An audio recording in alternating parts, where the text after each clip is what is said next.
May I please your Lordship? Lordship, I beg to mention item number 19. For hearings. Item 19. Yes, At the concern of the parties, Lordship, it seems the matters above us are all fixed for hearing today at midnight reach. So with the consent of the parties, if the matter can be listed on Thursday, 19. okay.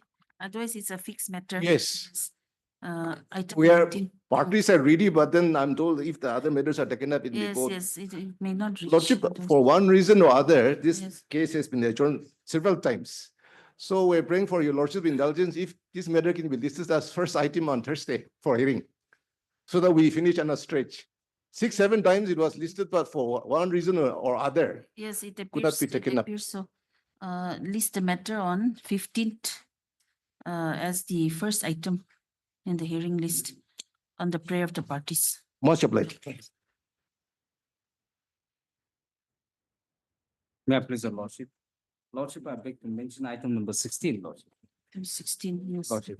Here, Lordship, I am here to file the affidavit in opposition on the amended petition, Lordship. So if Lordship may please to grant another 3 weeks time. Lordship. 21 matter is already for hearing. Item 16. Yes, item 16. In fact, Lordship, during the Yes. course of hearing, Lordship, Mm. one respondent has been impleaded, Lordship. And Oh, to that, Lordship, so it was amended. Lordship. Okay, Lordship. any objection? No. Learned Government Council, Victor Zimomi has prayed for how much time? 3 weeks time. 3 weeks time to file a counter affidavit to the amended writ petition. So prayer is allowed, list the matter after 3 weeks. Counsel for the petitioner, Moy Jami is present. Yes. You're also there? For the respondent number 5. Okay. Learned Counsel, Joshua Sheki is present for respondent number 5.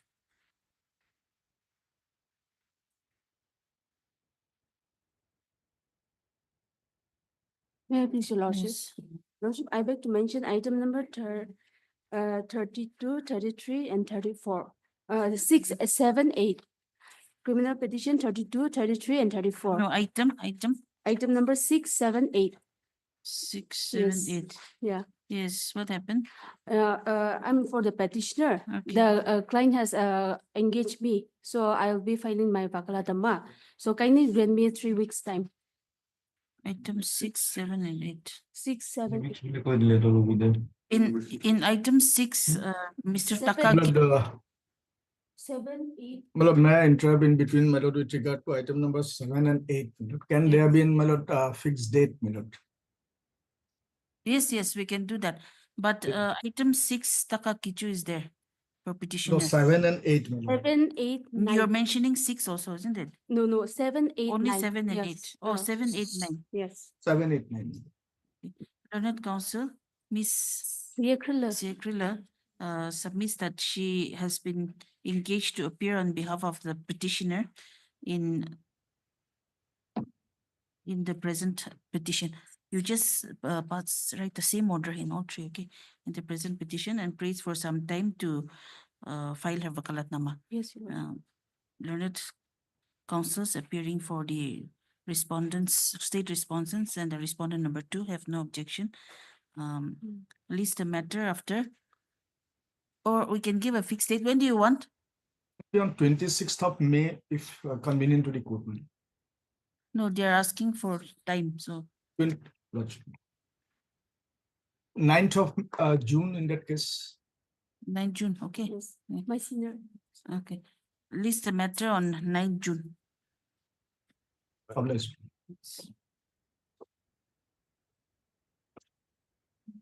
May I please, your Lordship? Yes. My lord, in item number 3, 5, and 6, Hmm. I have filed one IA.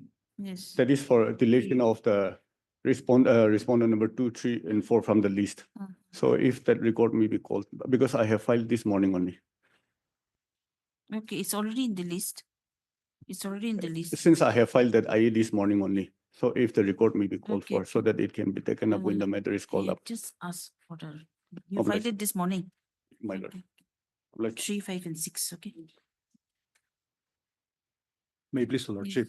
Lordship, I beg to mention hearing item number 13. My lord, here the state respondent has filed an additional affidavit. Mm. So kindly allow me 2 weeks' time to file reply. Okay. in Learned item counsel, 13, item 13, learned counsel, the blue marker. Lordship. W. Marhu, appearing for the petitioner, has submitted that the government respondents have filed a counter affidavit, Additional affidavit. additional affidavit, and he would like to file a reply to the same and praise for 2 weeks' time. 2 weeks' Lordship. time. This is the matter after 2 weeks. Obliged, Lordship. May I please, Your Lordship? Yes. I beg to mention item 14 from the hearing list, Your Lordship. Okay. Here, Your Lordship, this matter relates to retrospective regularization. Mm, And in this matter, the state has filed a appeal before the division bench. mm. So this matter may kindly be listed after the disposal of the division bench matters, which is WA2 2025, W Retrospective regularization. regularization, yes, Lordship. So this matter may be listed after the disposal of this. I'm for respondent of the Yes, Have you checked out? Is No, it the Lordship. same? I have not checked. I have not checked this. Your Lordship, in other cases, also single bench matters, Mm. the similar order has been passed, Your Lordship. In If most you of the want to cases- clarify, we can put it tomorrow. Yes, Lordship. If it's just, you find out if it's the same subject, okay? Yes, Lord. Day after Day tomorrow. after tomorrow, list the matter, list the matter on day after will be 15th. 15th. Yes, 15th. Okay. Yes. Obliged. Obliged, Lordship. Maybe, Lordship, only this morning I filed one anticipatory bail application. Since the petitioner is pending arrest, the police have visited her house. But on that day, she happened to be in her native village. So since she's pending arrest, I may be allowed to move this unlisted as an unlisted item. Anticipatory. Okay, at 2. Yes. At 2. Clear, Blackman.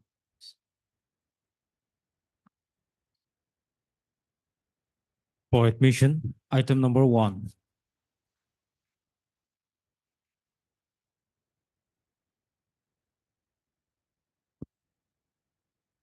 My lord, I'm appealing for a private respondent. I made to receive a copy of the criminal petition. My lord, I'll be serving it during the course of the day.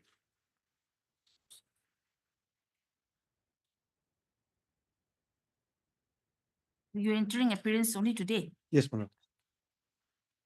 In the name of Kamai Alin Rongmai, who's a leading counsel for the private respondent. His name may also be reflected in the post list.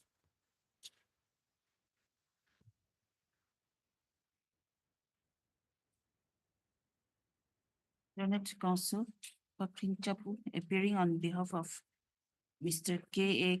Rongmai, states that he is entering appearance for the respondent number 2 and prays for some time to file his written objections. He also states that he is yet to receive a copy of the petition. Stop. Learned counsel for the petitioner shall serve a copy during the course of the day. This is the matter after 3 weeks. 3 weeks. My lord, if it can be on 6th of June, because the leading counsel is from outside. Okay, list the matter on 6th June, My lord, there is an interim. and the interim order passed earlier shall continue till the next date. I love like. For admission, item number 2.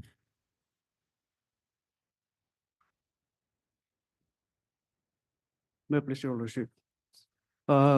Lordship, I filed a transfer petition in relation to this instant case. Hmm. In relation to the instant AB petition, lordship. Transfer case. Yes. I filed it on Friday, but due to the court holiday on Monday, it could not be listed today. Lordship, Need in to this- come up together then tomorrow. Your Lordship, I have no objection. Your Lordship, this anticipatory bail, Your Lordship, Mm. was granted ad interim, Your Lordship. Mm. And the petitioner was actually directed to appear before the investigating officer on 22nd May, and the matter was fixed on 2nd May, Your Lordship. However, on that day, they have brought before this honorable court stating that due to some medical problem, he was not able to make an appearance. Therefore, Your Lordship, on 2nd May, Your Lordship, the record is very clear. On 2nd May, Your Lordship, that submission was met, and therefore the court, though not satisfied with the medical records which was placed on record, Your Lordship, granted one last opportunity to make an appearance before the IO within 10 days, Your Lordship. That is within 10 days, and the matter was fixed. Is fixed today, Your Oh, Lordship. still However, they- without complying with that direction of the Honorable Court, Your Lordship, they are now making application, Your Lordship, for transfer. That is not fair, Your Lordship. So that may be taken You into see consideration. the second May order, second yeah, May order of yes, this my lord. court. Lordship, Okay, actually, I was it supposed to. says that the petitioner is accorded one last opportunity to Yes, Your appear Lordship. before the IO, Yes, ma'am. and you were directed to appear within 10 days. An interim order was extended till Yes. today. Yes, Your Lordship. Lordship, So we vacate the interim order. Yes, Your Lordship. Lordship, They actually, want- I was supposed to appear before the IO on 11th of May 2025. No, see, this is the second time. Yes, Your- Earlier also you were directed to appear, you did not appear. So by this order of 2nd May, again you were directed to appear. Lordship, but due to the reason that I was actually on my way to appear before the IO, but on some of the unknown person has fallen my vehicle. Due No. to that reason, I couldn't cross the Nagaland gate, Lordship. No, that cannot be a In this- reason, Your Lordship. In this matter, Lordship, I have also intimate the officer in charge of the Chongajan police station, Lordship. Your Lordship is off the record, but the investigating officer is finding it very difficult, Your Lordship. He's not cooperating, Your Lordship, from the first instance only. However, opportunity was granted on 2 occasions, Your Lordship. If they want to transfer, yes, they can move. But the anticipatory bail should be granted then, and the interim that is being granted should be cancelled, Your Lordship.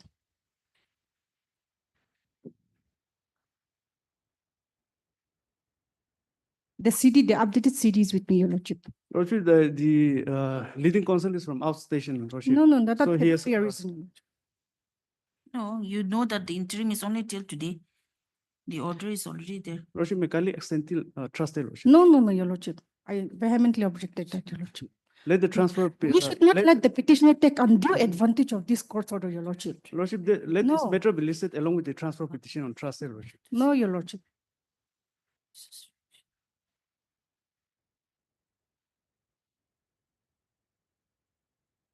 Now let's see the CD. Yeah.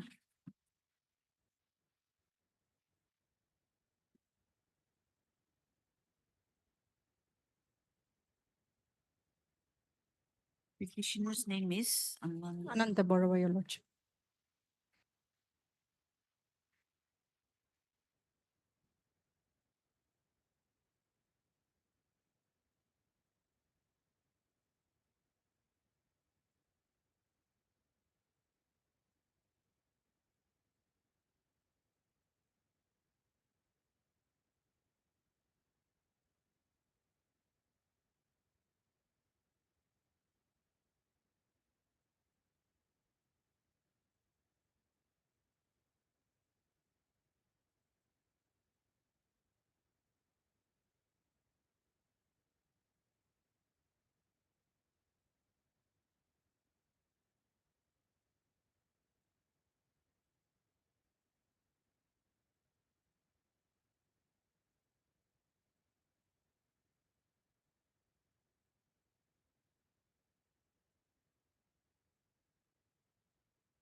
What we can do is we'll hear you finally, we'll dispose it off today.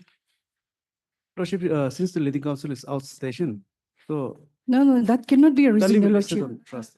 See, Lordship, I've also stated in paragraph 5, 6 and in my paragraph 5, 6 and 7 of the this bail application about the reason. was the first order? First order was 9-4. 9-4.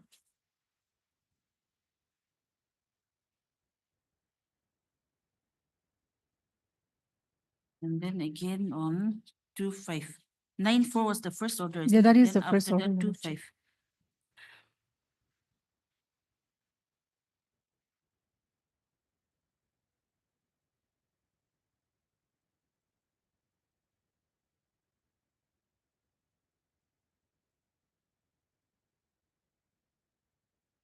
You moved the transfer application, it's okay, but this interim cannot continue. Yes, Your Lordship.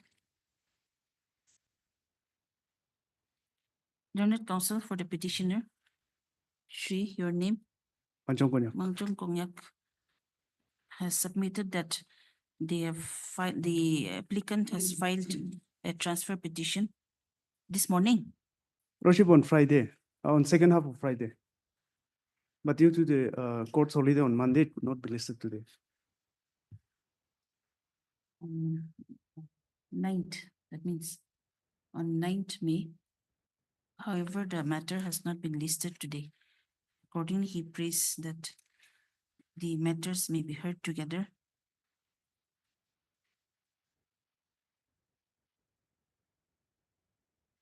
Along with the transfer application. Stop. At this stage, learned PP Livika has objected to the prayer and states that on 2 occasions, the petitioner had been granted an opportunity to appear before the IO, but he has not appeared till date. And therefore, she prays that the interim order granted on 9/4/2025 may be vacated. Stop. Next para. This court has examined has seen the earlier orders of this court. Stop. On 9/4/2025, this court had granted interim protection to the petitioner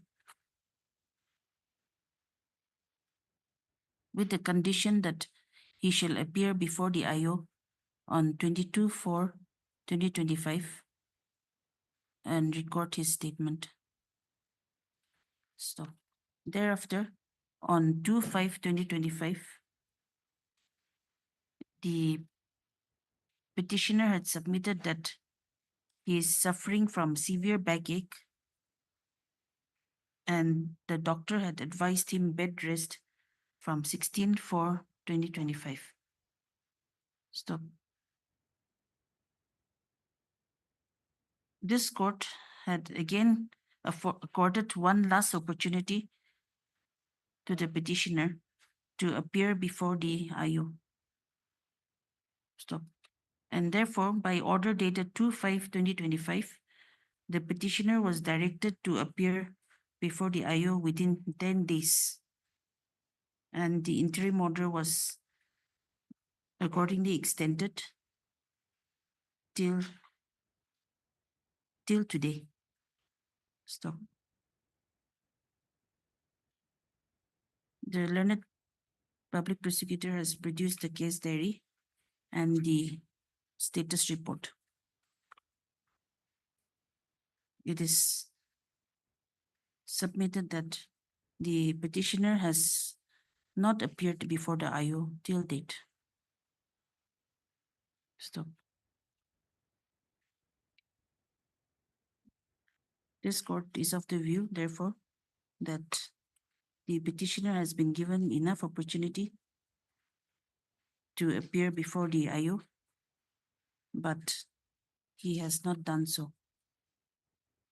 Accordingly, the interim order passed on 9/4/2025 and extended on 2/5/2025 is vacated. Lordship, for interest of justice, at least one No. How many Till- times? How many times can you? Lordship, I've also annexed the letter served by the two different organizations of the NACN in the bail order of the Lordship, in the bail application.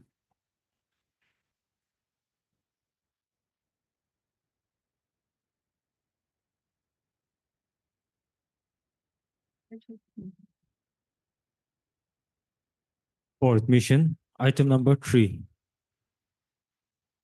May please, Lordship. My lord, I am informed that the IA that I have filed is still on process of filing. So if this matter may come up day after tomorrow on Thursday, What is not filed?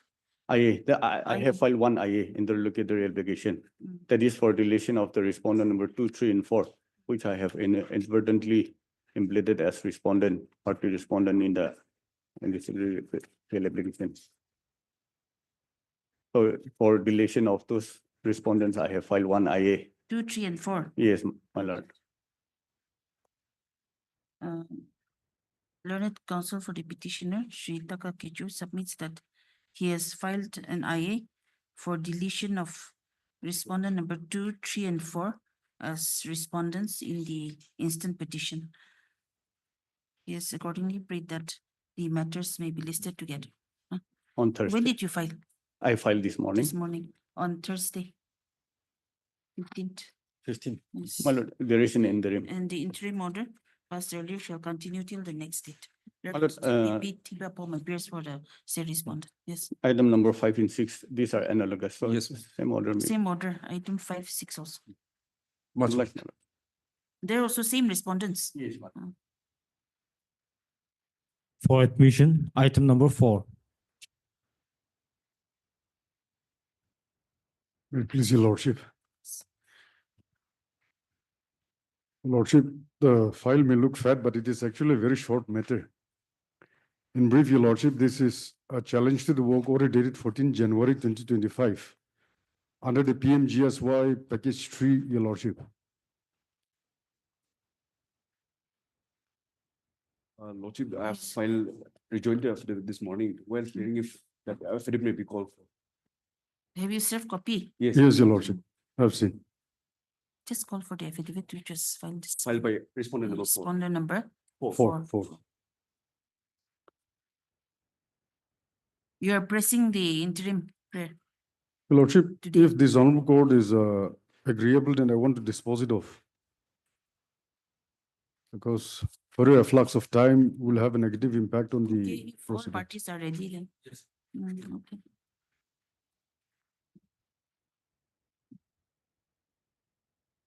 My lord, the NIT is at page 20.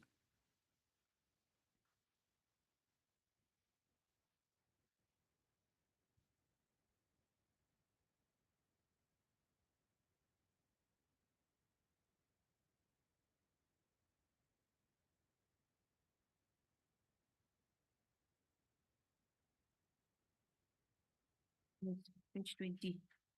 Yes, your lordship. Now, the operative portion, if I may take your lordship to first page 23, section 1, page 23. This is regarding the dates 22/10/2024, your lordship.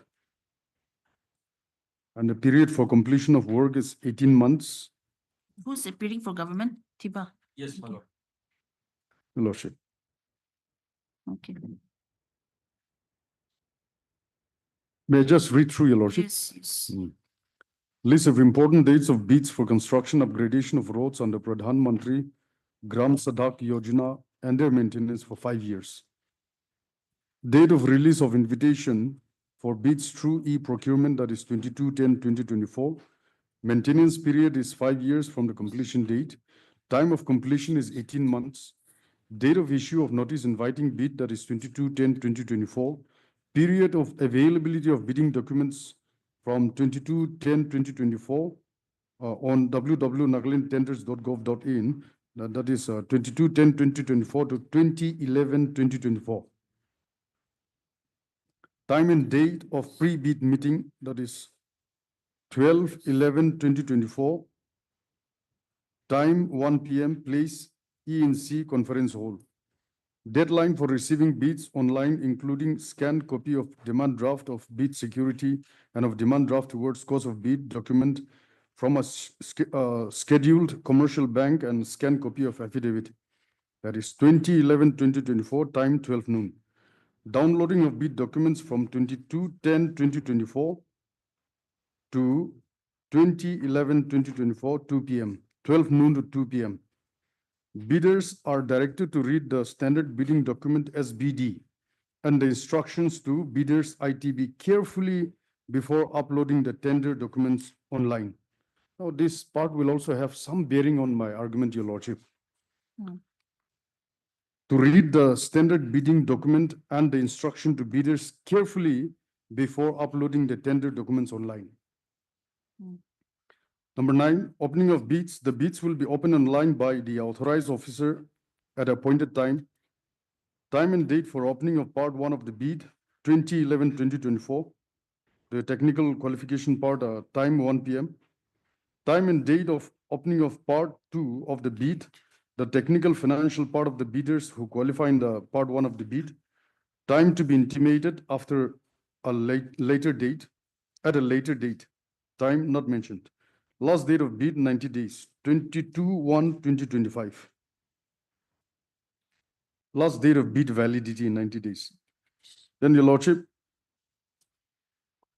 as per the point number 8, which I have already read, Your Lordship, the bidders were to read the documents very carefully and the instructions thereto in the standard bidding document.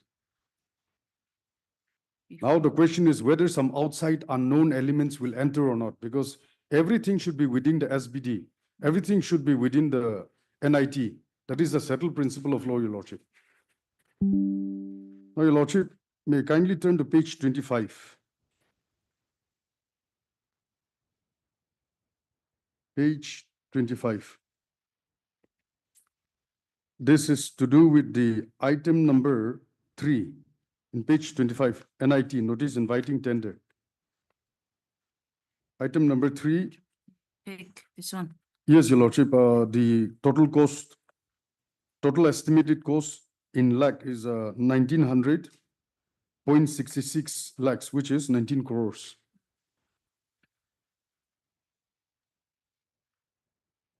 Your Lordship, I may not read the entire NIT because that will be, will take the whole day to read, Your Lordship. But here, basically, yes, Your Lordship. So Basically, this case pertains to this serial number 3. yes, Your Lordship, serial number 3.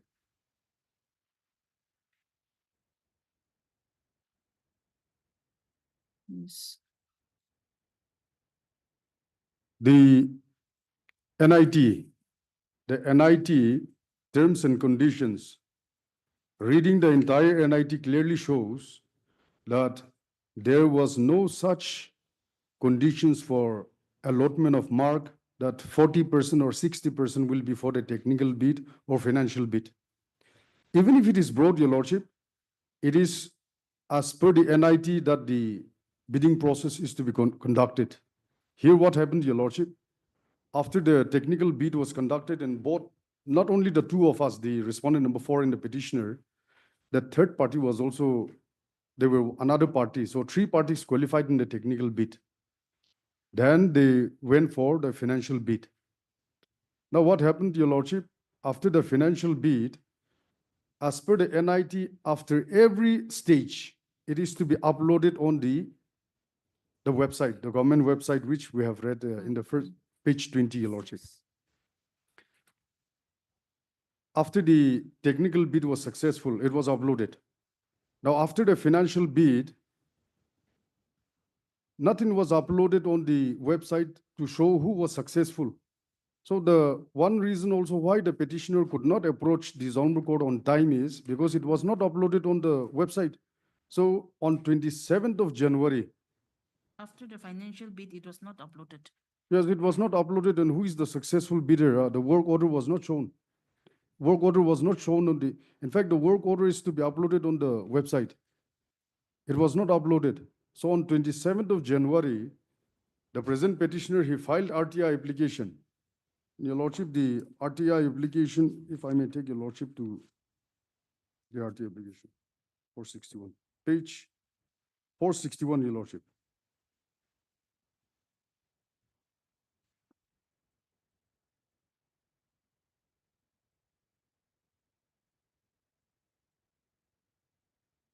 Annexure F, page 461.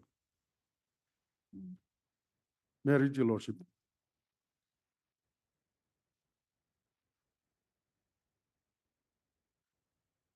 Date 27/1/2025.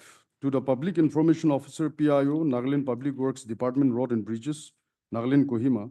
Application under Section 2J of the RTI Act 2005, because we cannot wait for 30 days. That's why we wanted to extract the information under Section 2J of the RTI Act. As empowered by the Section 2J of the RTI Act 2005 to inspect the documents and extract, I may be allowed to inspect and extract the photocopies of the following documents on behalf of my client, MS Vertex Construction. 1. The work order issued to MS SN Enterprise L2, they were declared as L2 in a financial bid. In relation to package number so and so, name of work such and such, Chilo via Tsufama, Razaba and Razame, Zavame. 2. In connection to the first query and document / office noting, etc., any document / office noting, etc., explaining the reason as to why the work order was issued in favor of L2 instead of retendering if MS Vertex Construction L1 was found to be unqualified or rejected, because we did not know at that stage, Your Lordship. 3. Any document or order or notification, etc., that says that L2 can be issued with work order when L1 is disqualified / rejected. Number 4, any document or order or notification, etc., that states that after the financial bid is over, the authorities can reopen the technical bid. As per the provision of the Act above quoted, I require the information to be issued to me on the spot. Given the urgency of public interest involved, I request your esteemed authority to furnish me with the information within a period of 2 days on receipt of this letter. I may be allowed to remind you that I may not be compelled to approach the appropriate authority for denial of information. Then, Your Lordship, it was after 4 or 5 days, that also not even in a written reply, but some documents were furnished, which is in the next page, Your Lordship, page 462. This work order, we chanced upon the work order only in the first week of, in the month of February, most probably first week, Your Lordship. 14th of January 2025. This work order was not uploaded on the website. Came to know only when? First week of February.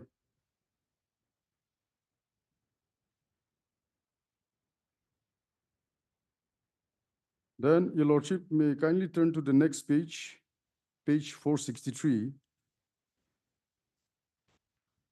This scoring also we came to learn after the RTI application was submitted. 463.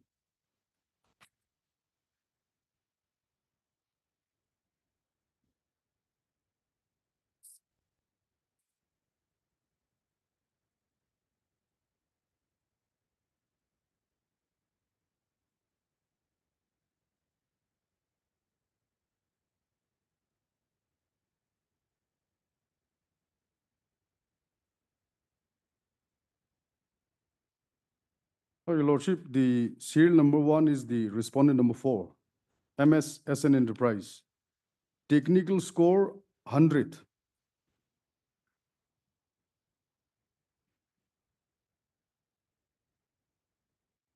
So 60% is awarded to the technical aspect, Your Lordship, as far as the state respondents are concerned in this case. So 100 mark was given. That is why, Your Lordship, in the course of this, after filing this case, we have come to learn from the affidavit of the state that all these documents, the documents that we have also annexed after applying the RTI, which is a page 464, Your Lordship, 464. Apparently, this document was used as a criteria to judge the bidders in this present case.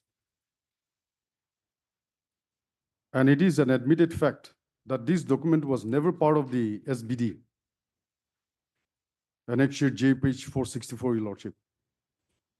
This comparative statement, My Lord- page 464. Oh, meeting minutes. Yes, Your Lordship. So how the scoring of 100%, 100 marks was given to the respondent number 4, that is not explained in the affidavit of both the state respondents as well as the private respondent, because they have no ground to actually explain, Your Lordship. In fact, I have made a comparative study of the bid document which was submitted by the petitioner as well as the private respondent. And if we're not going to those minute details, Your Lordship. If not, even if we are to see how they have submitted their bid document and we have submitted, practically it is an admitted fact by the document on the website itself that we have also failed to supply, we have also failed to submit 2 minor machineries or equipments. The private respondents, they have also failed to submit 7 minor equipments and machineries. We are 2, they are 7. Now, even from going by that simple logic also, how they scored 100 marks and we scored 70 marks.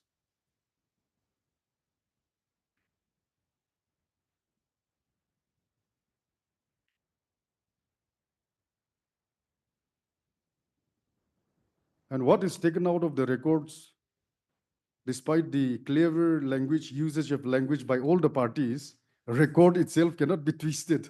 So it is a fact, admitted fact, Your Lordship. Now the meeting minutes, which apparently was used by the state respondents,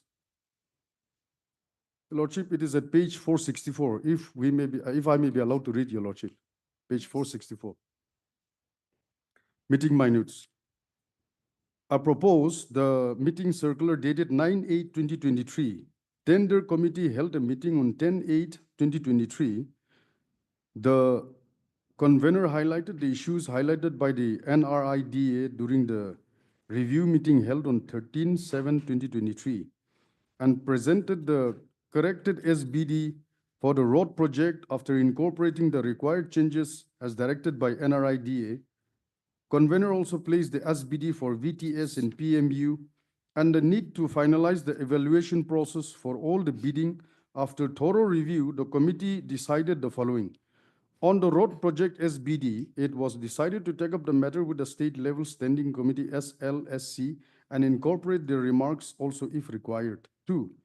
The SBD for VTS and PMU was reviewed and approved. PMGSY cell can proceed with the tendering process as this needs to be finalized before the road tender is finalized. The committee took cognizance of the fact that FDR work being more technical and machinery oriented, more weightage should be given to the technical aspects and not decided only on the basis of the lowest financial bid. The availability of the specialized machinery should a major factor as all the works under PMGSY 3 are to be done with FDR technology. Therefore, it was decided to follow the QCBS quality commercial based system for evaluation of the bid. The QCBS equation to be followed is as mentioned below. BB is equal to so and so, such and such, Your Lordship. So going by the technical score on which they apparently wanted to judge, Your Lordship, the line below the short words, Your Lordship, it's, short letters, Your Lordship, is the weightage for machinery, equipment, and personnel shall be as following. So even in terms of this, Your Lordship, number 1, it was never notified in the tender document or even on the website that this document will be used. So it amounts to an unknown criteria, which is in legal term a hidden criteria, Your Lordship.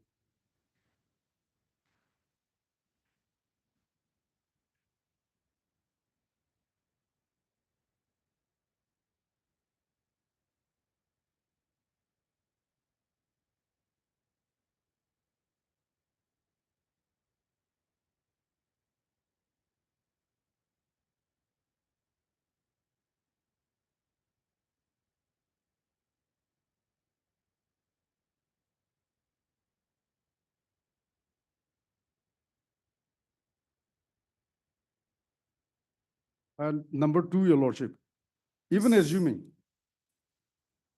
Yes. even assuming that this document was on the website, and we were also aware, though it was not. It's an admitted fact that it was not. But even assuming that this was to be applied, it still does not explain how they got 100 marks.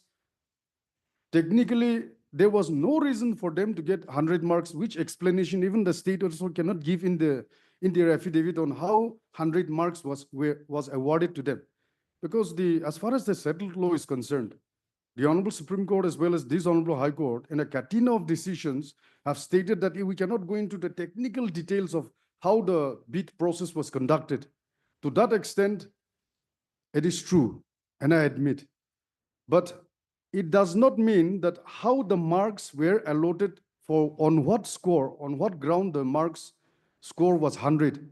That should be given because I have an apex court decision also where the Honorable Apex Court struck down one decision of the High Court, not our High Court, but another High Court, for the reason that it went into all the minute details of on this machinery, this much mark was to be, was allotted. How can the High Court go into all? No, that is why, Your Lordship, the Honorable Supreme Court struck down that judgment on the ground that 5 marks was allotted to the petitioner's company when, in the opinion of the High Court, 10 mark was to be allotted for a particular machinery item.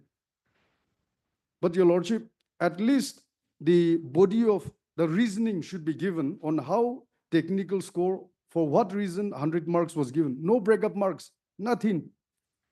So, Your Lordship, This meeting was held on 10/8. apparently, yes, on 10/8/2023. But this was never part of the NIT or the SBD. Of course, the NIT is part of the standard bidding document, Your Lordship. So this is nothing but an unknown criteria that was brought in purely to favor the private respondent number 4 in awarding the work.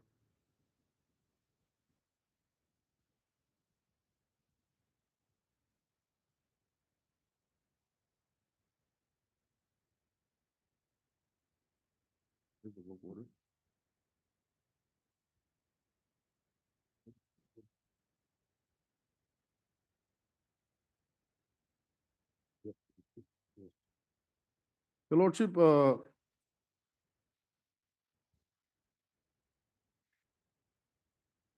may I take your Lordship to page 458? These were documents which were available on the website, and that we have also downloaded from the government website itself. Annexure D. Page 458, Annexure D.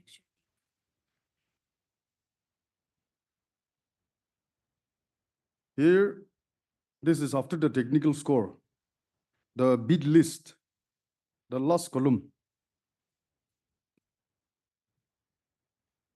MS as an enterprise admitted in the technical bid, Your Lordship. MS LPSS Infra admitted. MS Vertex Construction admitted. So, Your Lordship, the number 3 is the firm of my client, the petitioner.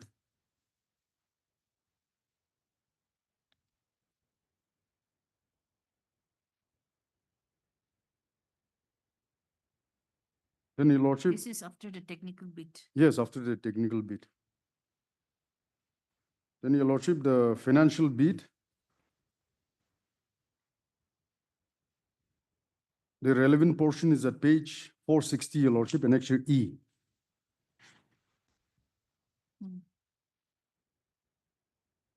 My client's firm quoted the price below the present private respondent number 4 and the other company who is not in the present case, Your Lordship.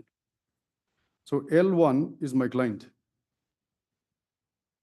So even assuming that, since we quoted 1.5 below the others, Your Lordship, and we were L1. So even assuming that my client was not to be given the work, there should be reasoning on whether the amount quoted by my client was not workable or not. And if it was not workable, Your Lordship, then according to the NIT,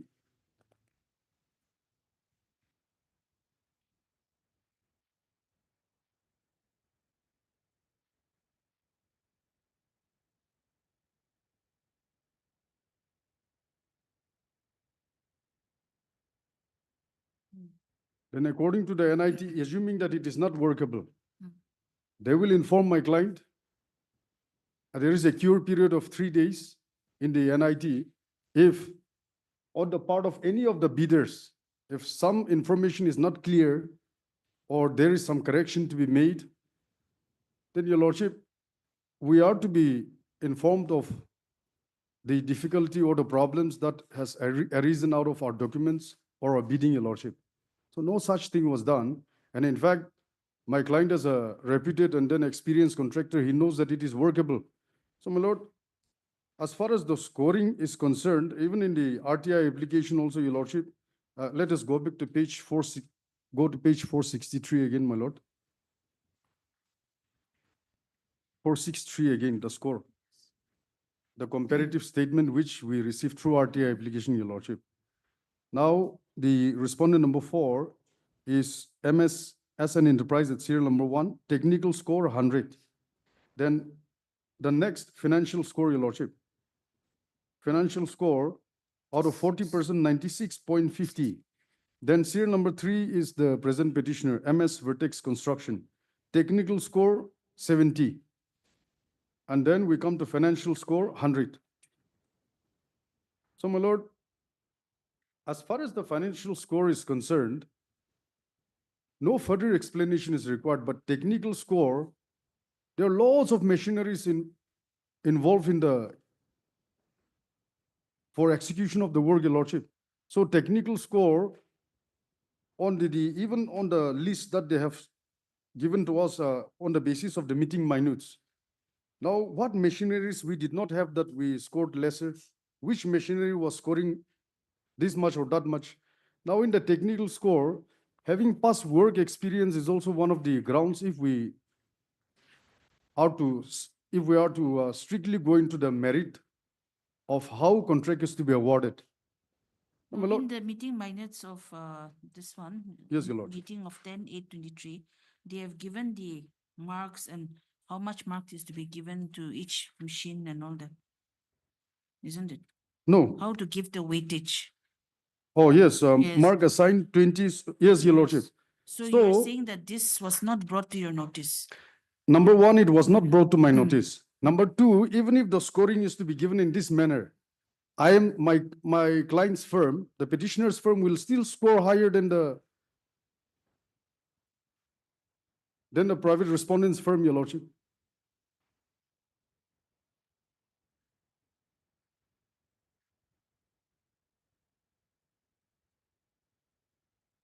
And Your Lordship, another point which I forgot to make, I'm grateful that my Lord has asked that question.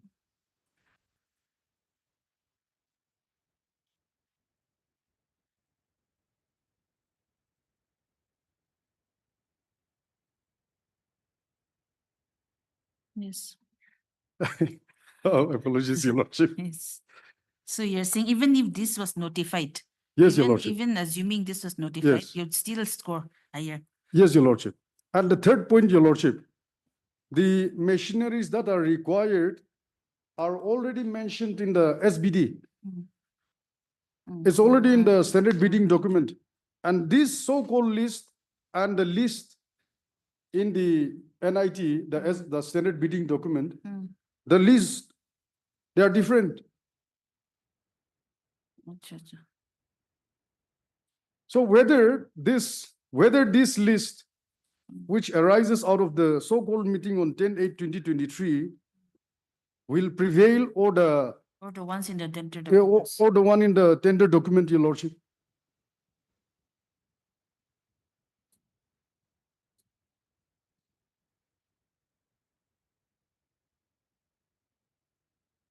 And as far as the settled principle of law is concerned, Your Lordship, it is what is in the NIT. what is part of the standard bidding document that will prevail. So on that note, since I'm challenging the work order dated 14 January 2025, to cut short my argument, if my Lord may allow me to place some authorities before your Lordship.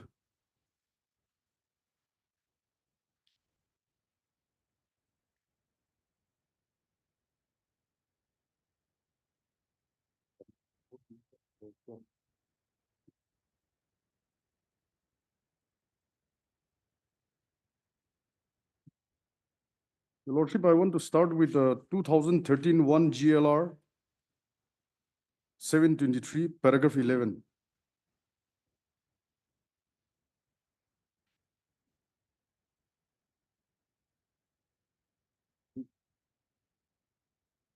Or GLT. It's a typo error committed, Your Lordship. GLG 723.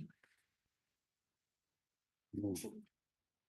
Wait, I'm going to present this 2013 1 GLR. 2013 1 GLR Page page 723, Your Lordship. 723. Paragraph 11. May I read, Your Lordship? yes. Very 11. Following the above, para 11, we conclude that mere change of opinion at a belated stage cannot be a ground for declining eligibility. Huh? Para 11 here is. Oh, Your in Lordship, my Makruf apologies. Khan. Yes.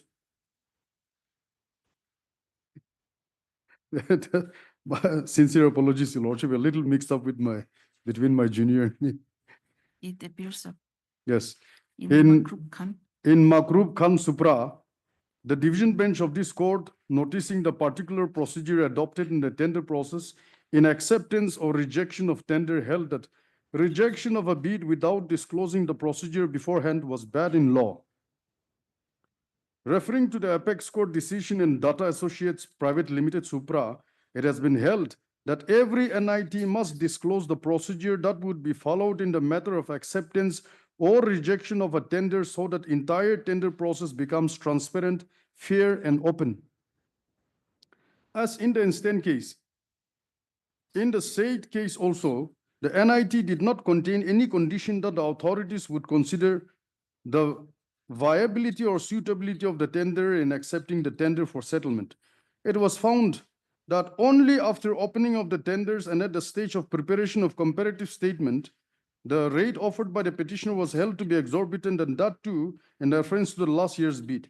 It was held that a hidden criteria in the matter of settlement of contract would lead to grave danger, and the same is antithesis to the concept of transparency, openness, and fairness. My Lord, the so-called condition which arises out of the meeting held on 10/8/2023, it not even in the tender process, but after the work was awarded, that we came to know about this, which was never part of the tender document or the website where the documents were uploaded. No information was given to us at any stage, only after the work was awarded, Your Lordship. Then, my Lord,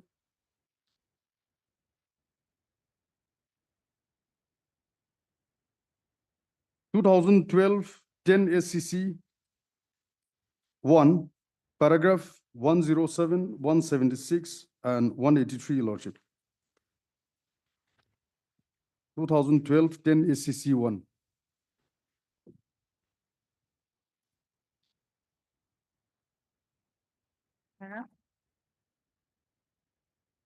Lordship, para 107.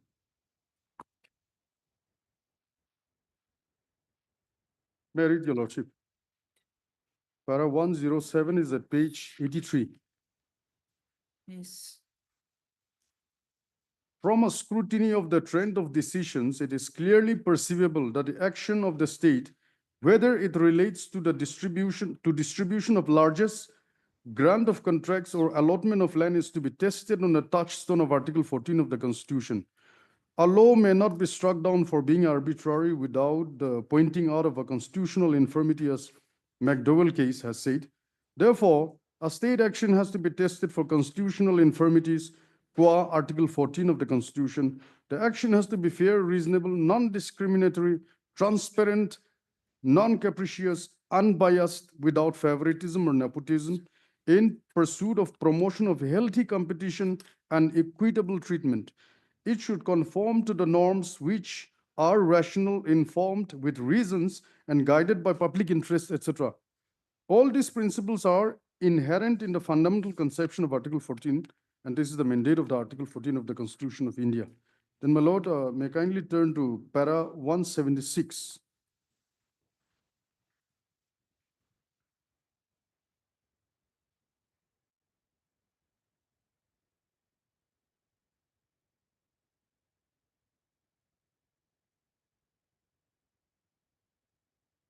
That would be page. Page 129, Your Lordship. May I read, Your Lordship? Yes. In the judgment in Meerut Development Authority case, this court laid down that in a tender process, a tender has the right to fair treatment and the right to be treated equally. The evaluation of tenders, it has been held, must be transparent and free from any hidden agenda, Your Lordship, which is very important here, my lord. It should be free from any hidden agenda. The view expressed in the Wade's Treatise of on Administrative Law that public authorities cannot act in a manner which is open to private persons was accepted. Public authorities, it was held, can neither act out of malice nor a spirit of revenge. A public authority is ordained to act reasonably and in good faith and upon lawful and relevant grounds of public interest. Most importantly, it was concluded that the state must get the full value of the resources, especially when state-owned assets are passed over to private individuals or entities. Not stopping there, the court added further that whoever pays less than the full value gets the asset belonging to the citizens at a discount. As such, the wealth that belongs to the nation slips away. Then, my lord, paragraph 183, which is at page 135, my lord. 183. The parameters laid down by this court on the scope of applicability of Article 14 of the Constitution of India in matters where the state, its instrumentalities and their functionaries are engaged in contractual obligations as they emerge from the judgment extracted in paras 159 to 182 above, are being briefly paraphrased. For an action to be able to withstand the test of Article 14 of the Constitution of India, it has already been expressed in the main opinion that it has to be fair, reasonable, non-discriminatory, transparent, non-capricious, unbiased, without favoritism or nepotism, in pursuit of promotion of healthy competition and equitable treatment. The judgments referred to endorse all those requirements where the state, its instrumentalities, and their functionaries are engaged in contractual transactions. Therefore, all government policy drawn with reference to the contractual matters it has been held, must conform to the aforesaid parameters, while Article 14 of the Constitution of India permits a reasonable classification having a rational nexus to the object so to be achieved. It does not permit the power of pick and choose arbitrarily out of several persons falling in the same category.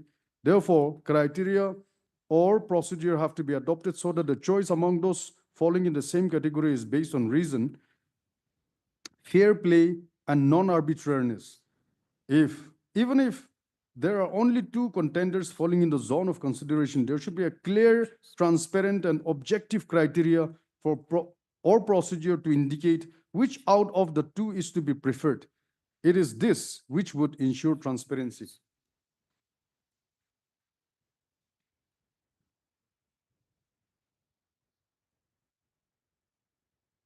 The Lord will appreciate that even the affidavit of the state respondents is also clouded by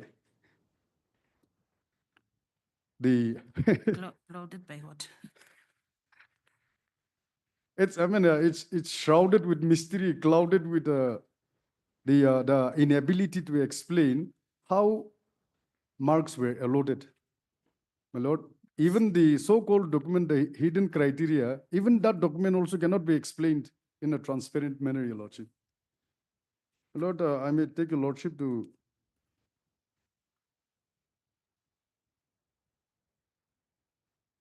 to 2009-6 SCC, 2009-6 SCC 171.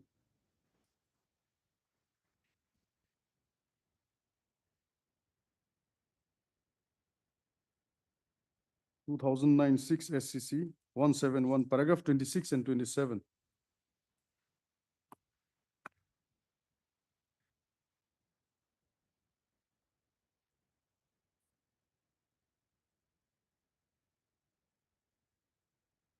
But this judgment has been heavily relied upon by the 2012 judgment, which I have presented to your lordship earlier.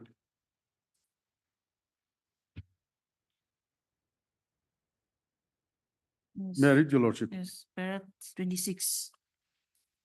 Yes, your lordship. Paragraph 26 and 27. A tender is an offer. It is something which invites and is communicated to notify acceptance. Broadly stated, it must be unconditional. It must be in the proper form. The person by whom tender is made must be able to and willing to perform his obligations. The terms of the invitation to tender cannot be open to judicial scrutiny because the invitation to tender is in the realm of contract. However, a limited judicial review may be available in cases where it is established that the terms of the invitation to tender were so tailor-made to suit the convenience of any particular person with a view to eliminate all others from participating in the bidding process. Then, your lordship, that is not so relevant in the present case, except for the hidden criteria. But your lordship, the para 27 is more relevant. The bidders participating in the tender process have no right except the right to equality and fair treatment in the matter of evaluation of competitive bids offered by interested persons in response to notice inviting tenders in a transparent manner and free from hidden agenda, which was reiterated in 2012 judgment also, your lordship. So it should be transparent and free from hidden agenda. One cannot challenge the terms and condition of the tender except on the above stated ground. The reason being the terms of the invitation to tender are in the realm of the contract. No bidder is entitled as a matter of right to insist the authority inviting tenders to enter into further negotiations unless the terms and conditions of notice so provided for such negotiation. So on these limited grounds, your lordship, here my lord has seized of the matter that the condition which the state apparently relied upon by bringing a new document is a hidden agenda. It's a hidden document which was brought to notice after the contract process, the bidding process was completed. Then, my lord, 2017 3 GLT, 2017 3 GLT, page 696.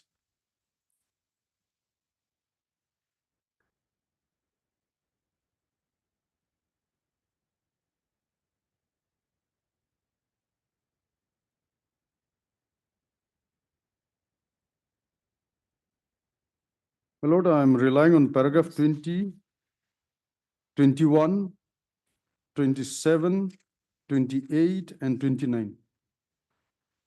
20, 21, 27, 28, and 29. May I read, my lord? Yes. Para 20.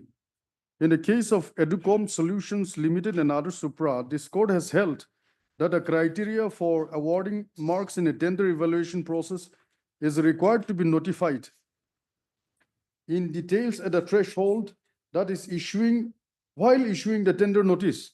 Now, this is so clear, and then this applicable in the present case, your lordship, in toto. So the tender evaluation process for awarding the marks is required to be notified in details at the threshold that is while issuing the tender notice.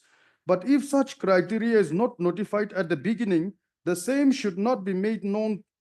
Should be made known. My apologies, your lordship. The same should be made known to all the interested bidders at least before the submission of the bids by duly informing them about the proposed criteria to be applied and the methodology to be adopted in awarding marks to evaluate the technical and commercial bids, as the same is an essential requirement of the rule of transparency and fairness.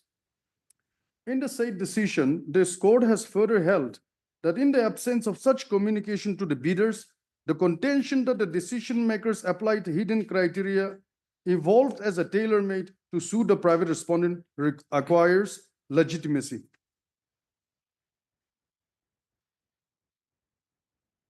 Then 21, my lord. May I read further? Yes, yes.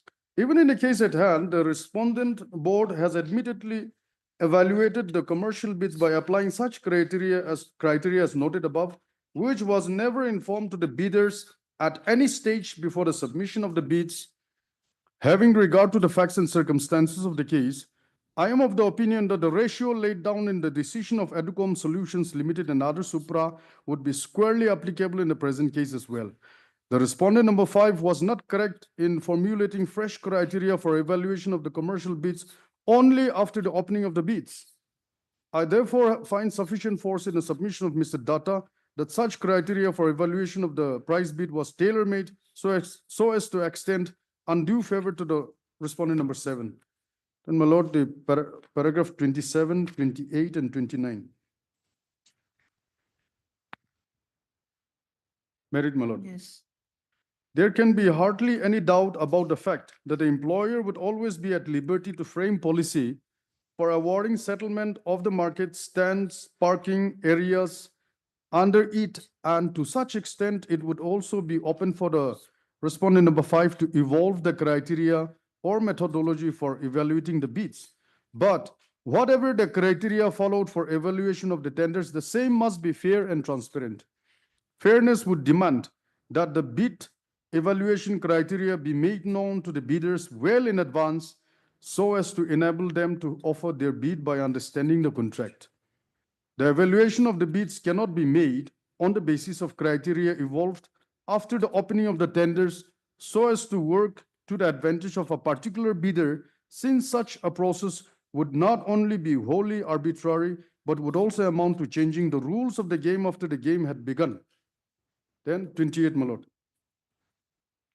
From the proceedings of the meeting held on 29/3/2017, it is seen that a few of the members, including the member from Ward number 8, had categorically raised objection against 50% criteria, stating that the same would be contrary to the NIT, and therefore a suggestion was made to make the settlement of the bazaar/hut/stand as per the NIT. Not only that, in the judgment rendered in the case of Achinta Das versus State of Assam and other Supra, this court had deprecated such practice adopted earlier by the respondent board of employing bid evaluation criteria evolved after opening of the bids. But despite the same, the respondent number 5 had once again evaluated the price bids by applying criteria that was evolved after the opening of the bids.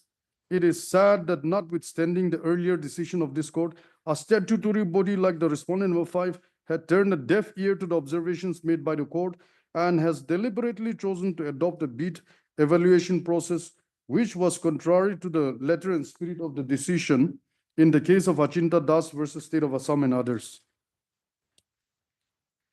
Then 29, my lord. It is settled law that power of judicial review would not be exercised by the writ court so as to assert the merit of any decision, but would remain confined to the decision-making process. In doing so, if it is found that the decision-making process is vitiated by total arbitrariness and lack of transparency, then such a decision cannot be countenanced by the court. In the present case, as noted above, the price bids have been evaluated by applying such criteria, which was not only evolved after the opening of the bids, but the same is also found to be totally irrational by applying such an undisclosed and irrational evaluation criteria. The tenders quoting the price 3 times higher than the respondent number 7 had been rejected, thereby resulting into heavy loss to the board. The settlement of the truck stand in favor of the respondent number 7 is found to be based on a bid evaluation process which was totally arbitrary and non-transparent. As such, the letter of settlement dated 31/3/2017 is held to be unsustainable in the eye of law and is hereby set aside. So, Your Lordship, it squarely covers the present case also where unknown criteria were introduced. I don't know whether it was during or after, but we came to know after the whole bidding process was complete. Lord, I have many other authorities also, but to limit my argument, Your Lordship, I may be allowed to place the 2012 8 SCC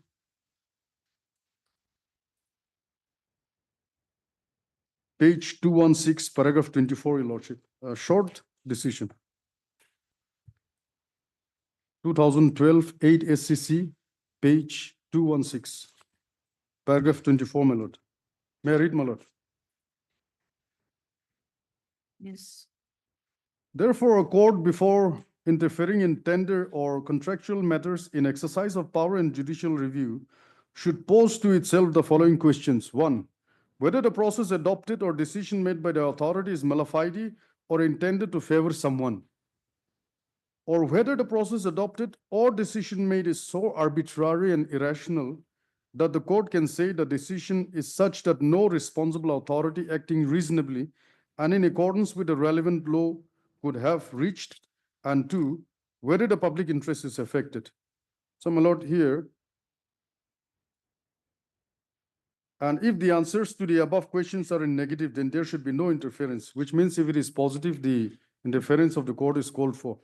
Now, my lord, here, the tendering process and the nature in which the decision was arrived at, even the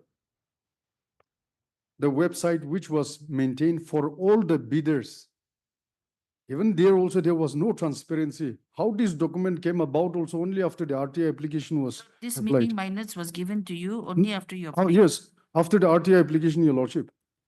My Lord, this is a hidden criteria and unknown procedure that was adopted, and fairness was not there. There's total arbitrariness. And my Lord, if the state respondents are allowed to continue with this kind of action, ultimately who suffers is the public interest. It is the public exchequer who will suffer, and the rule of law will be defeated. So it is my humble submission that it is a fit case for this honorable court to interfere and quash and set aside the work order dated 14th January 2025, and the work should be awarded to the L1, that is the lowest bidder, the present petitioner before this honorable court. That's my humble submission, Your Lordship. My Lord, may I submit, I have not presented everything, but for Your Lordship's reference. Written arguments. or- No, it's the list of authorities, No, it's okay. This will do. my Lord. Yeah. Pleasure, Lord. May I please, Lordship? Yes. My lord, in order to save time, I'm not repeating the facts. However, I will justify only the relevant facts. No, my lord, Your Lordship may kindly see my affidavit in opposition. My lord, in the affidavit in opposition, I am relying on para 5. Three, R1 to 3. Yes, my lord.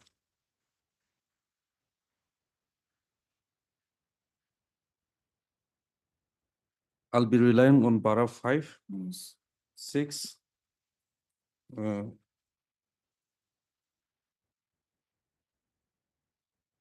5, 6, 8.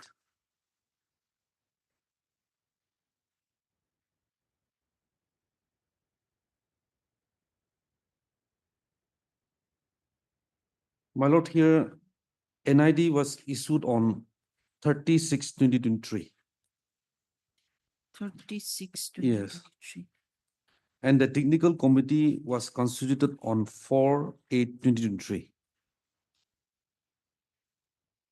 And the meeting minutes was adopted on 10/8/2023. Mm. So my lord, here, your lordship may kindly allow me to read para 8 of my affidavit. Here it clearly explained how the marking or the evaluation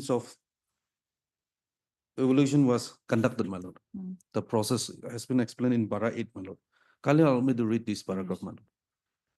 Para 8, with clause 1, that in presence of clause 491A, clause I, AB, 3, 4, AB, 5, and 6 of Manual for Procurement of Work 2022 and Rule 192 of GFR 2017, General Finance Rule, as a special technical committee, namely tender committee or technical committee, was constituted on 4th August 2023 by the competent authority.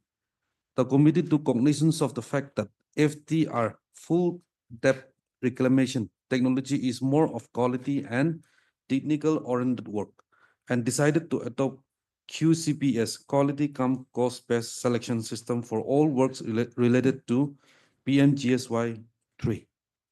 So my lord, here, your lordship may kindly see the meeting minutes in the writ petition page number 464. Annexure J.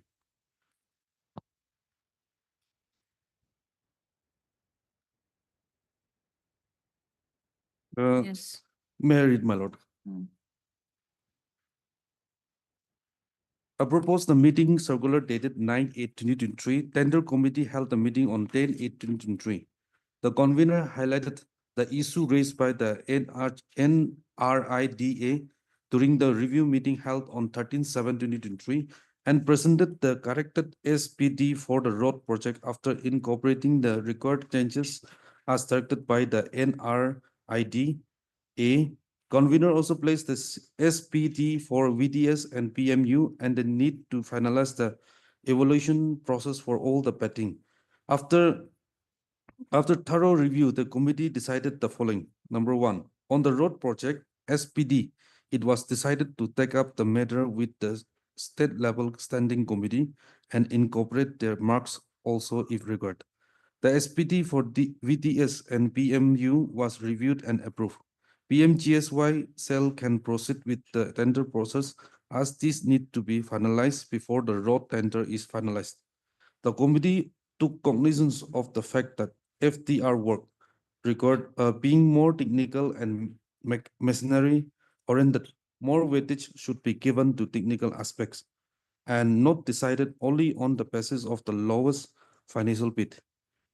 The availability of the specialized machinery should a major factor as all the works under PMGSY 3 are to be done with FTR technology.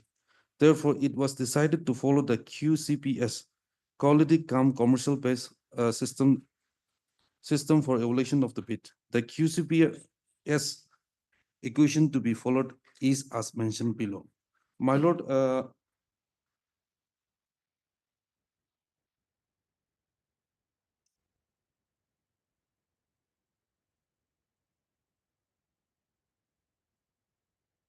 my lord, can you allow me to place this? My lord, the rule is very bulky, but I've enclosed only I've xeroxed only the relevant portion, my lord. Here, the QCPS method was adopted, my lord. And in that QCPS method, how it will be? No, what they're saying is you may adopt any system, Yes, whatever, my lord. but that should be made known to everybody. I'll come to that, That's- my lord. yes, I'll come to that. okay. But how the marking system was awarded, Mm. so I want to explain, my lord. Committee was constituted under this rule, my lord. Yes. Under this rule, under Manual for Procurement of Works 2022.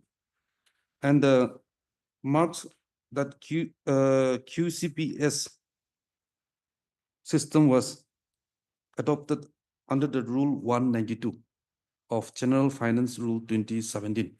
Mm. That Quality and cost. that marking system that is 60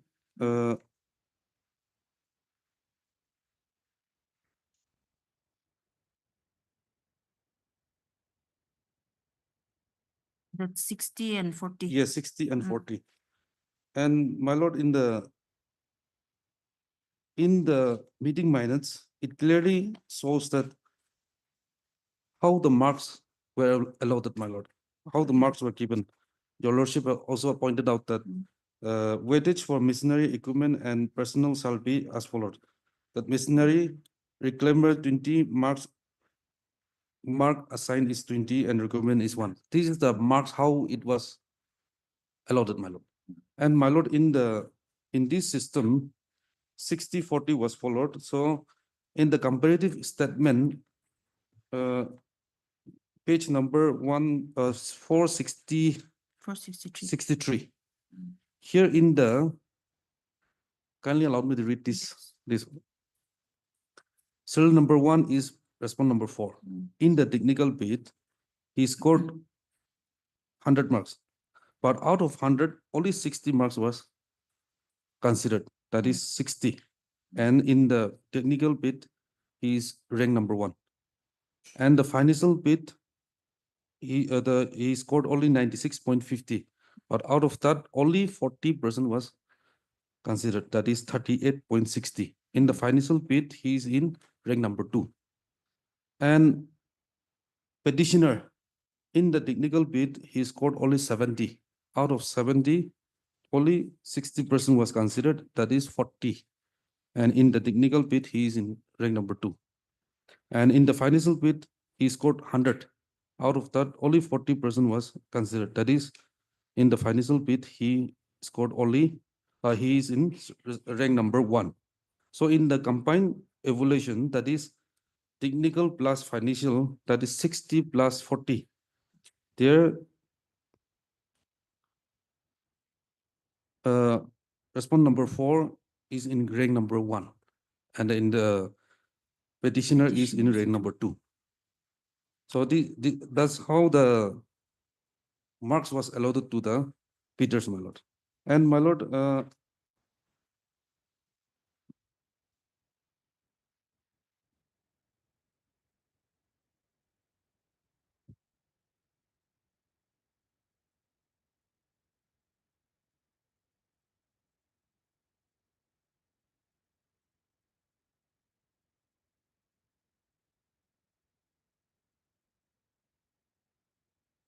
my lord, my submission is number 1. Here the petitioner is submitting beyond the pleadings. The petitioner, he is submitting that the meeting minutes in that that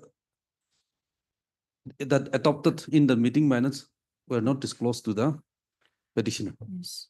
And it is a hidden agenda. That is the submission making by the petitioner. And if he is aggrieved by this meeting minutes, why the petitioner is not challenging this meeting minutes, my lord? Your lordship may kindly see in the petition, in the writ petition, nowhere in the petition he is challenging that it should be caution. No, there is no prayer that meeting minutes should be caution set aside. Only the petitioner is praying for caution of Pushing the work order.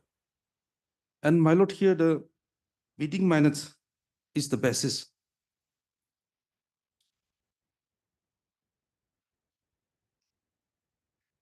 On which the work order was awarded to the private respondent.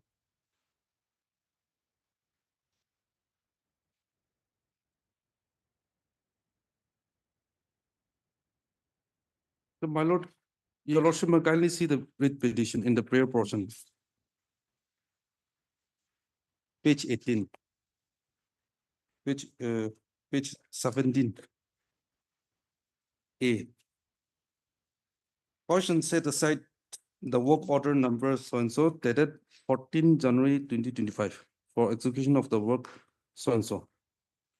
Number B, direct the respondent to issue a fresh work order in favor of the firm. Here, the petitioner is not challenging the meeting minutes. He should have challenged if he is aggrieved by the meeting minutes.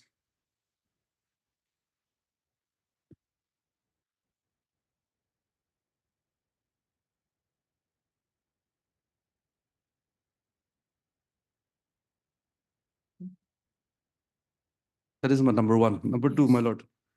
And the petitioner is saying that since he is in L1, he is L1, that work should be awarded to the L1. But in the NIT, it says that it is not obligatory. Your lordship may kindly see the NID, page 27.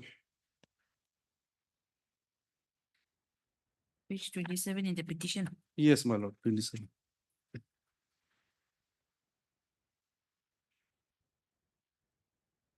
Yes. 16. Rule 16. The acceptance of the lowest rate is not obligatory. And that is why my lord, the work was not awarded to the petitioner. And the secondly, my lord, the petitioner is saying that, and the petitioner is also submitting that he is aggrieved by the meeting minutes. And Yes. if he says that it is aggrieved, it should be arbitrary and discriminatory, and he should prove that. And in the meeting minutes, there is no clause or resolution or the method which was mentioned in the meeting minutes. It is not arbitrary. He cannot show that this paragraph or this clause is in favor of the private respondent. So unless there is, my lord, unless there is arbitrary or discriminatory and malified in the decision process, my lord, and the scope of judicial review is very limited, my lord. It is a settled principle of law in many canon of judgment cited by the Supreme Court that unless there is arbitrary and discriminatory and malified, judicial review is very Transparency also has to be there. yes, my lord. Transparency. That's what if the petitioner is alleging that there is no transparency regarding the meeting minutes, so in the petition he is not making that submission, my lord. So, my lord, in the in support of my submission, my lord, kindly allow me to rely on citation, some citation, my lord.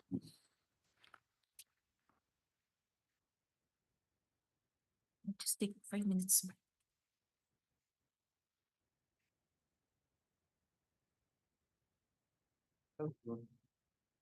I've made very short.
Yes.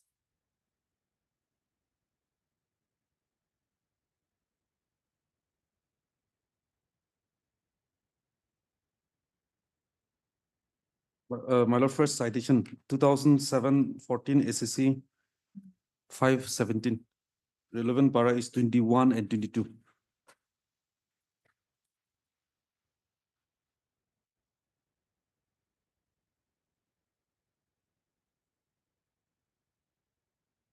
Scope of judicial review of award of contracts. My lord, kindly allow me to read. Yes, yes. 22-1. Sterling Computer Limited versus MN Publication Limited, this court observed. 18. While exercising the power of judicial review in respect of contracts entered into on behalf of the state, the court is considered primarily as to whether there has been any infirmity in the decision-making process. The court can certainly examine whether the decision-making process was reasonable, rational, not arbitrary, and violative of Article 14 of the Constitution.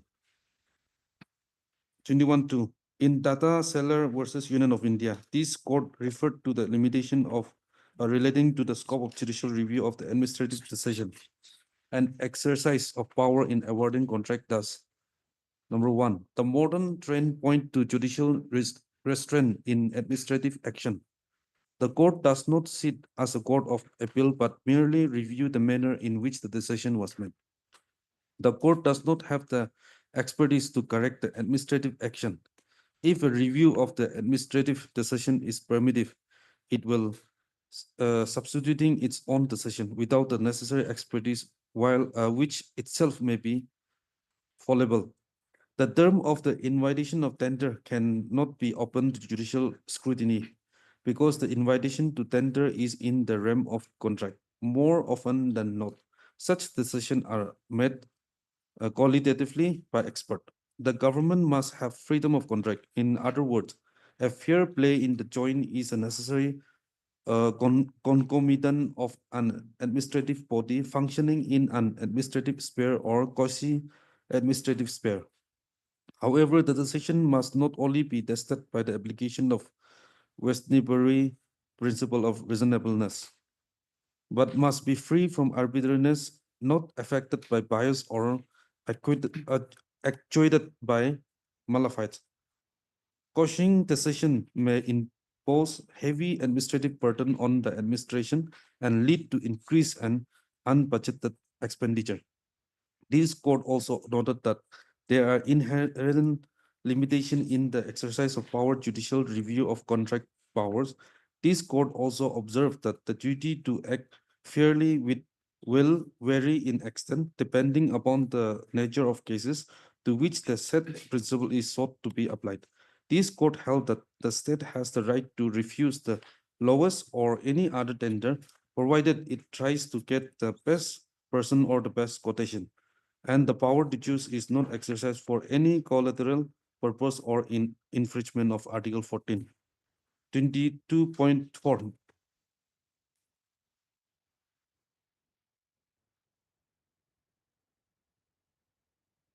In Air India Limited versus Cochin International Airport Limited, this court summarized the scope of interference as initiated in several earlier decisions. The award of contract, whether it is by a private party or by a public body or the state, is essentially a commercial transaction. In arriving at the commercial decision, consideration which are paramount are commercial considerations. The state can choose its own method to arrive at the decision. It can be fixed its own term of invitation to tender, and that is not open to judicial scrutiny.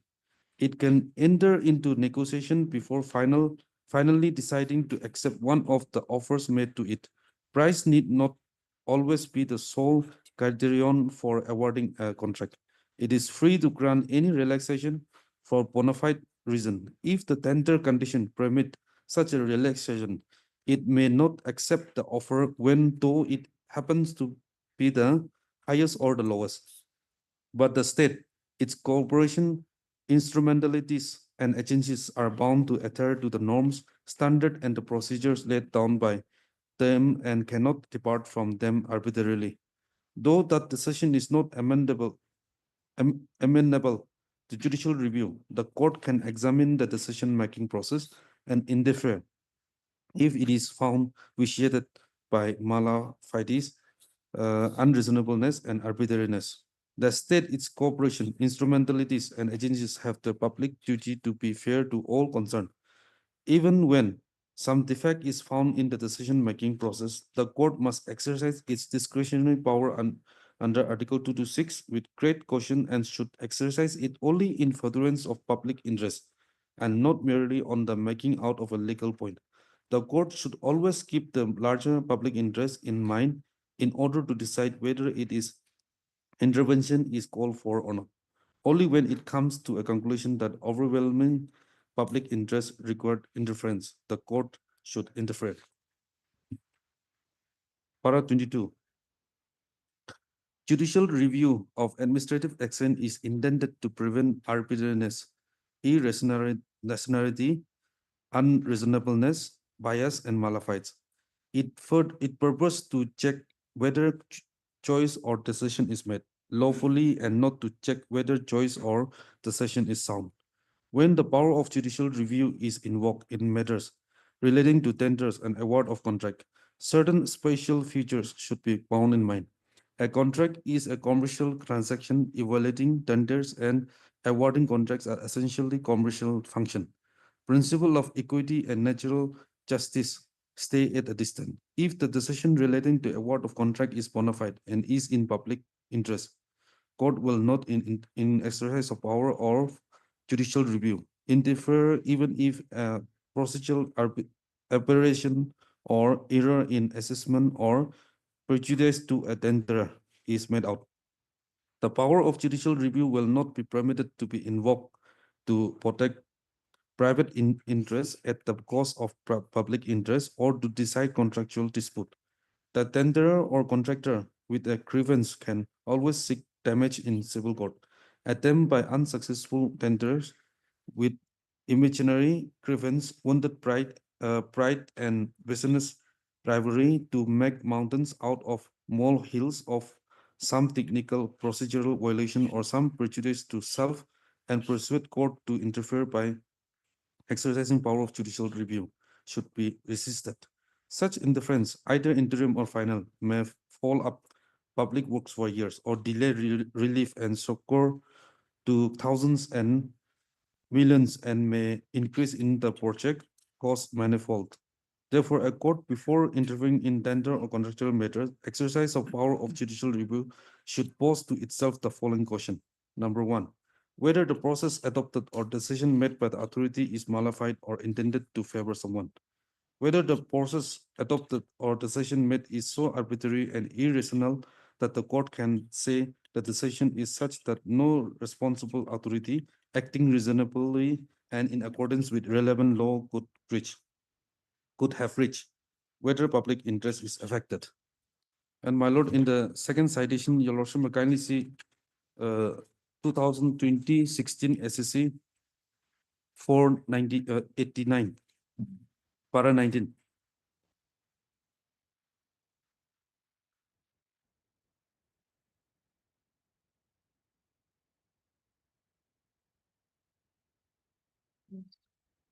This court, being the guardian of fundamental rights, is duty-bound to interfere when there is arbitrariness, irrationality, malafide, and bias. However, this court, in all the aforesaid decision, has cautioned time and again that courts should exercise a lot of restraint while exercising the power of judicial review in contractual or commercial matters.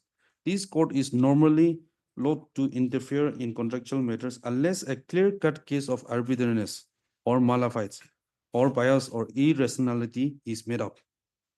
One must remember that today many public sector undertakings compete with the private industry. The court entered into between private parties are not subject to scrutiny under which jurisdiction. No doubt, the bodies which are state within the meaning of Article 12 of the Constitution are bound to act fairly and are amenable to the writ jurisdiction of superior courts, but this discretionary power must be exercised with a great deal of restraint and caution.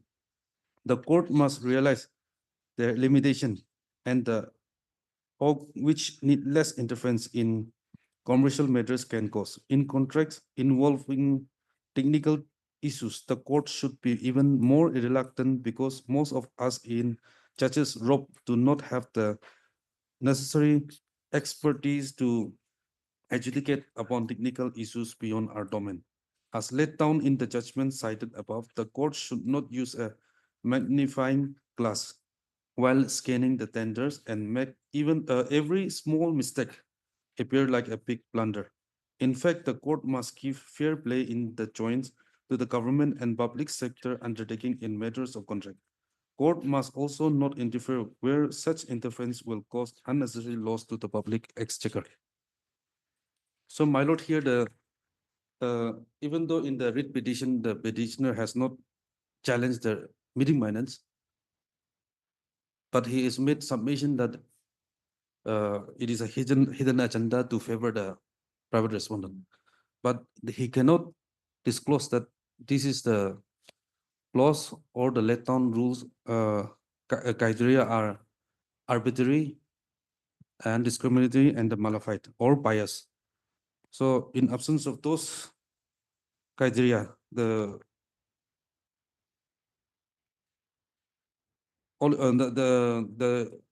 in absence of those criteria, illegalities in the meeting minutes or the decision process, the court cannot set aside the work order, my lord. And my lord, here the work is already in progress, my lord. And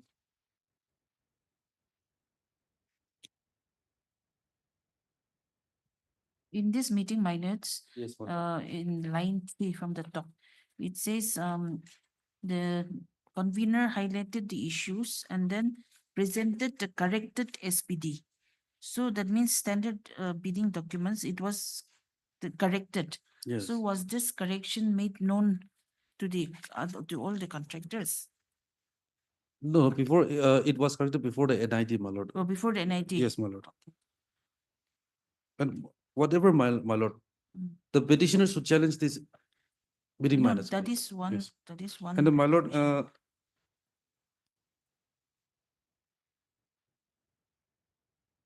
my last submission, my lord, Mm. the work is in progress, my lord.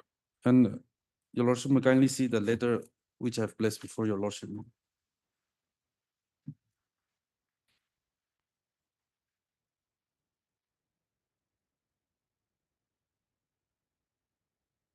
Third cutting and the work is already in progress, my lord. The pictures, along with the pictures enclosed in the letter, my lord.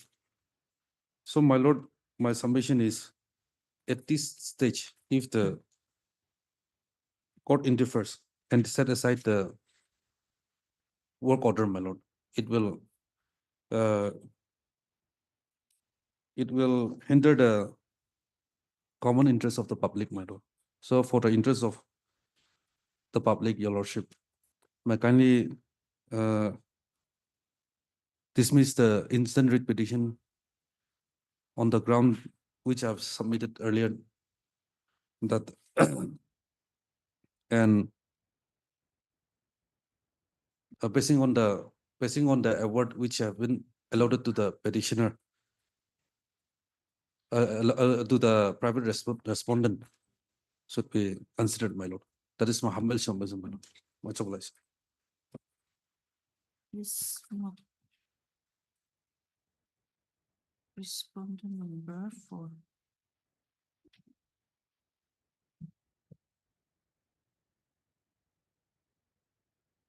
May it please, Lordship. Lordship, to save the precious time of this honorable court, I'll be relying on your 2 documents. Mm. Before I rely on the documents, Lordship, 2 important dates, if I may be allowed to draw your Lordship's attention. Okay. Date 10/8/2023. Mm. 10/08/2023. That Yes. is the meeting minutes which has been referred by both the parties. Yes, yes. And the second date is 22nd/10/2024. This Second, happens yeah. after 14 months of the meeting minutes, Mm. 14 months. So this subsequent date is 22nd/10/2024 is the Mm. date of floating NIT. Mm. NIT was floated after 14 months of the meeting. In other words, a decision was rendered by the expert committee, the technical evaluation committee. Now, normally, Lordship is well aware of the contract matters. Before an NIT is floated, the government or any authority takes a decision on how to execute a project. Now, extensive discussion was taken in the meeting minutes. Yes, I admit the fact that meeting minutes, maybe wrongly or rightly, was not made known. It is not only the grievance of the petitioner, it is also equally the grievance of the respondent number 4, the private respondent. I also came to know about the existence of these meeting minutes only after the filing of the read petition, which was enclosed at page number 464 of the read petition. Equally aggrieved. But I have no quarrel on that, Lordship. I have no quarrel. Because the settled principle on the judicial review is well settled. So on judicial review, I'll make my submissions very limited. No doubt it is very limited, the judicial. Very limited, yes, Lordship. But that doesn't mean that judicial review cannot be intervened. No, a decision was taken. All the factors, and one important aspect as far as the meeting minutes is concerned, more weightage given to the technical bit. Technical. And the sole reason, Lordship, and the sole reason why this UCBS was adopted. Yes. UCBS, which my learned friend has relied upon. I'm not going into detail what is about UCBS and the source of this procedure. Yes. Now, why UCBS? Quality come commercial based system. Quality. So in order to have a quality road, the financial bit is not, it becomes secondary. That doesn't mean that it is being ignored, whereas more weightage is given to the quality. And how to get the quality is considering the technical bit, which is why 60% was allotted for technical bit and 40% for financial bit.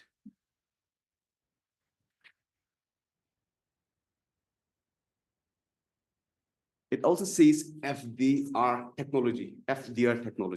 So in order to invoke this technology, we need to have specialist advanced machineries and equipments. And they have also cited 7 different machineries. These are specialist machineries. To be more specific, 7 specialist machineries. Lodge will find it in the meeting minutes, 646, as well as in the NIT. If I may be allowed to take, sorry for the trouble, Lordship. Page number 20. 20 of? 20 of the read petition, Lordship. And 464 also is there in the 64 is also there. If I may be allowed to read it conjointly. Yes. Page 28 of the read petition, page 28. That is the part of the NIT. Page 28. Yes. Page 28. Lordship, I'm concerned with the clause 20, Roman 5, the top at the page 28. Use of stabilization, specialized stabilization, this one. Yes, Lordship. Use of specialist stabilization machinery shall only be permitted. Very clear, crystal clear. The equipments required are, these are the equipments. Now, amongst all the other equipments and machineries, these are the specialist equipments that one need to possess. Now, the decision-making process comes into play here. I have made categorical statement in my affidavit in opposition filed by R4, paragraph number 8. Para 8 of my affidavit in opposition. I've made a categorical statement that the core cutter equipment, core cutter, paragraph 8 of the affidavit in opposition filed by respondent number 4.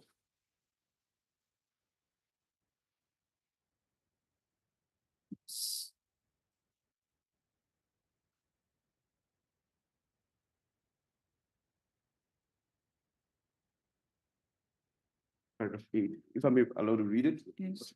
I'll start only with subparagraph. Further, in accordance with the requirements given in the meeting minutes dated 10/8/2023, respondent number 4 possessed a higher number of equipment than the petitioner.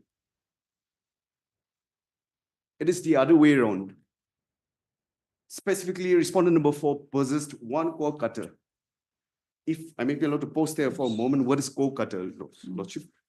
Though it is not required for decision making, what is a core cutter? A core cutter is a tool used to extract a cylindrical sample or core from material like concrete, soil, or rock.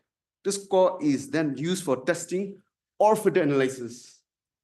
So testing of soil is very important for execution of this work, such as determining the material's property or density. If I may allow to please. These are the description of the 7 machineries and equipments. Core cutter, Lordship will find page number, the serial number 5. This is used for testing or further analysis, such as determining the material's property of density. Whatever materials are used or the other party will use, it is a specialist machinery which is specifically provided at clause 20, volume 5. I admit the fact that I have only one. Out of 2 requirements, I have only one. Whereas in the case of the petitioner, yes, Neil, you do not possess that core cutter.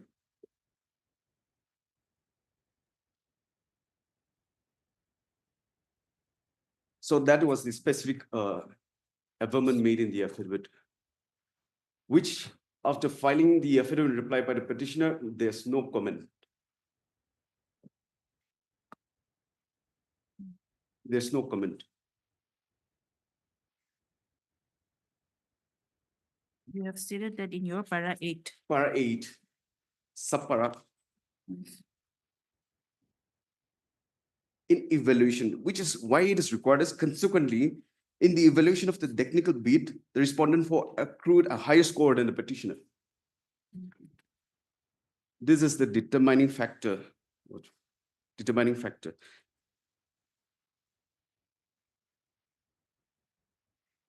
In light of the foregoing, it is emphatically the night that the bidding process was cartelized with the intent to confer a perfect technical score of 100 upon the private respondent. And the main contention, the main grievance of the petition is this. Why I scored 100, why he scored only 70. Now coming to the MOM, my apologies for troubling the 464, page number 464. Page number 464. Lordship will find 2 tables. The first one is for machine, and the second is equipments. The core cutter, Lordship will find is the top and the second table. It is marked SN is 10, requirement is 2. I admit I have only 1. And the mark is 10. In other words, 1 core cutter carries 5 marks. I have made category statement. It was ignored by the petitioner. Now, which is why I scored higher than the petitioner. Now coming to the comparative statement, Lordship, 463, page number 463.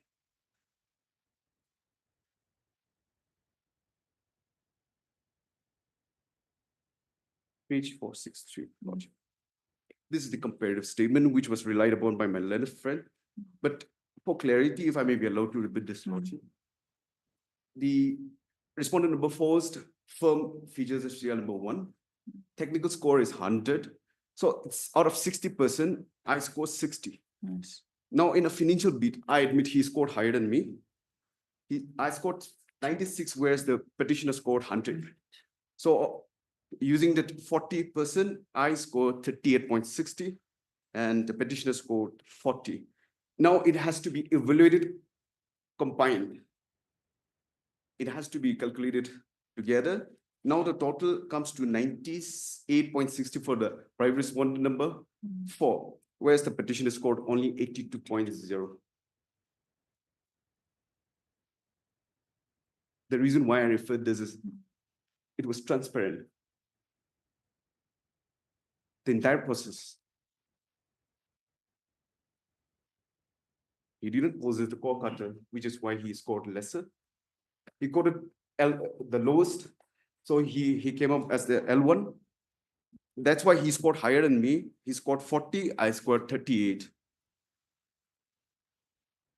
Fair and transparent manner.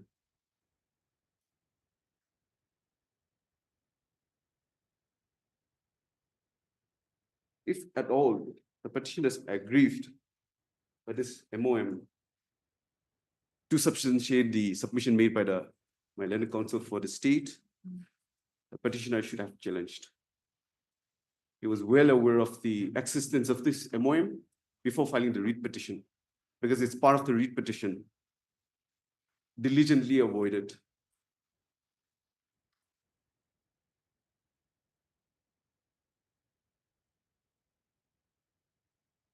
Now, another aspect, Lordship. From the day I received the work order, I have commenced the work. There are certain components, civil work as well as structural work. Under civil work, I have completed 93.33% of the earthwork. 93.33% of the earthwork. Now I have procured the equipments, the materials, it is on place. And I have also categorically made a statement in my rejoinder affidavit. Where can we find that? Rejoinder affidavit, which I filed this morning, Lordship. Rejoinder affidavit, Lordship. Lordship will find page number 6, para 6, my apologies. Para 6. Page 3, para number 6. May I read it? The relevance also starts from the sub-para. Further, the answering deponent begs to state that since the filing of the earlier affidavit, substantial progress has been made and a newly updated work progress report confirms significant advancement in execution. As on 5/5/2025, ongoing works include quarry and installation of crusher plant, procurement and laying of HP culvert, resource mobilization. Out of the total project work, 93.33% of earthwork and more than 60% of supply work of the project in totality has been completed. This is important, Lordship. These works have incurred sufficient expenditure, resulting in substantial cost for the respondent number 4. This is also one aspect which the Honorable Apex Court and Welfare of Decision has taken care of it.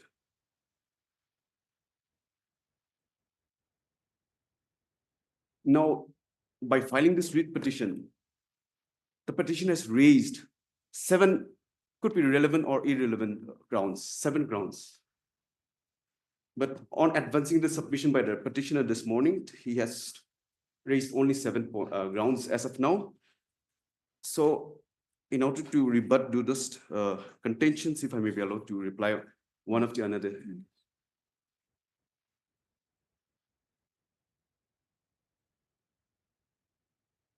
Lordship, if I may be allowed to please some list of authorities.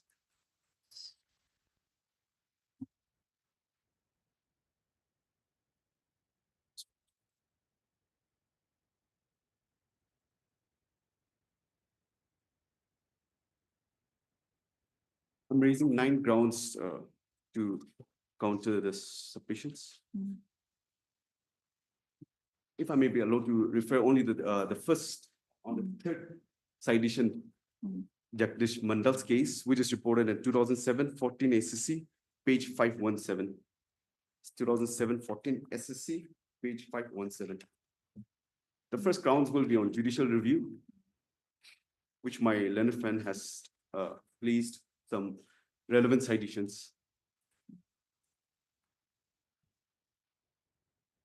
The relevant paragraph is paragraph 22.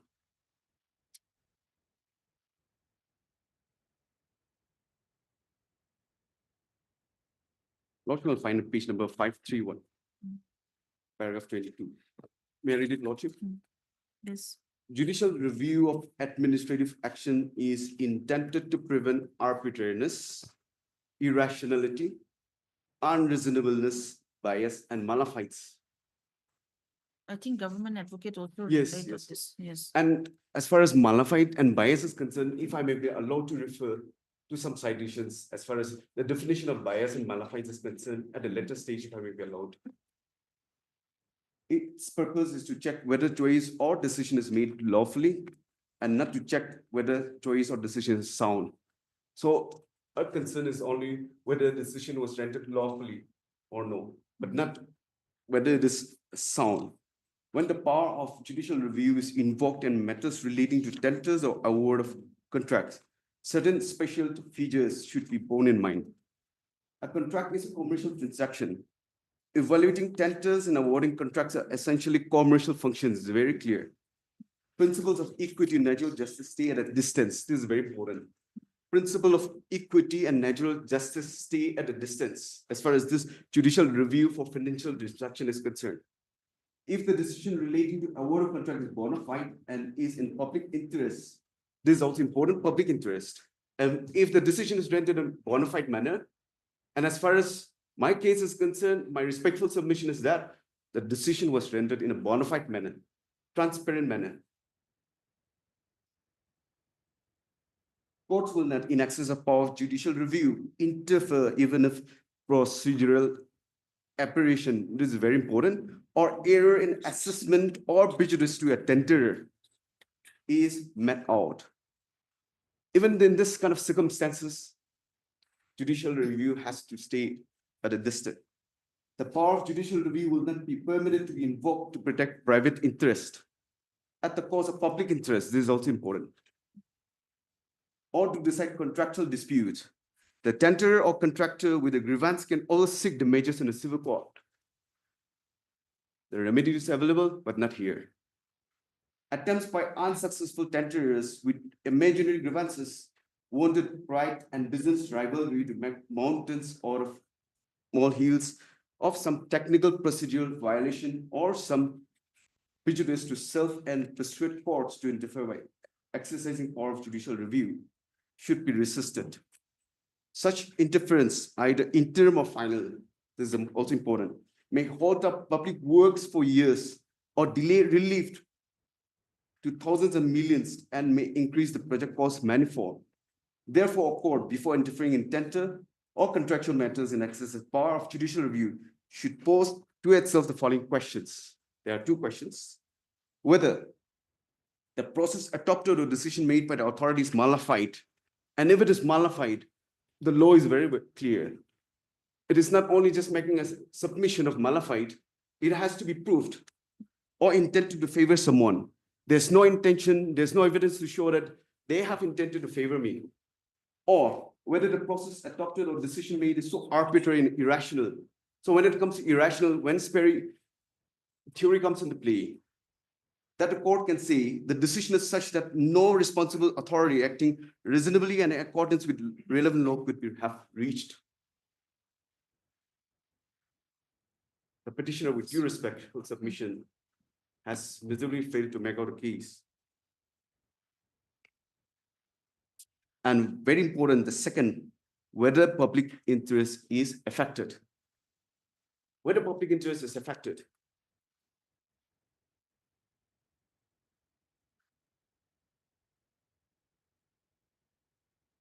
With my respectful submission, no public interest has been affected in this case. In fact, public interest will be affected if the work order is interfered by this honorable court on the grounds which my learned friend has advanced. Notice, if I may be allowed to rely on just a short paragraph, Bandisha's case, 2024, volume 10, SSC 273. 2024, 10 SSC, page 273, relevant paragraph is para 31.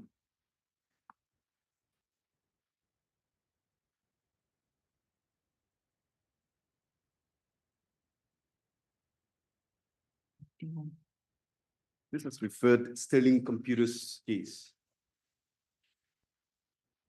Roger will find it, page number 287. 287.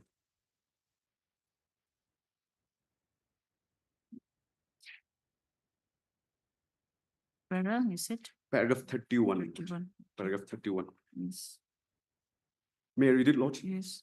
In Sterling Computers Limited case, this court, while dealing with the scope of judicial review of award of contract, held. While accessing the power of judicial review in respect of contracts entered into on behalf of the state, the court is concerned primarily as to whether there has been any infirmity in the decision-making process. Any infirmity. There's no infirmity. In this connection, reference may be made to Chief Constable of the so-and-so case. The purpose of judicial review is to ensure that the individual receives fair treatment. Both the parties, in fact, 3 debtors received fair treatment. And not to ensure that the authority, after according fair treatment, reaches on a matter which is authorized or enjoined by law or decides for itself a conclusion which is correct in the eyes of the law. By the way of judicial review, the court cannot examine the details of the terms of the contract which have been entered into by the public bodies or the state. Courts have inherent limitations on the scope of any such inquiry. But at the same time, as was said by House of Lords, the courts can certainly examine whether the decision-making process was reasonable, rational, or arbitrary and violation of Article 14 of the Constitution. None has been violated.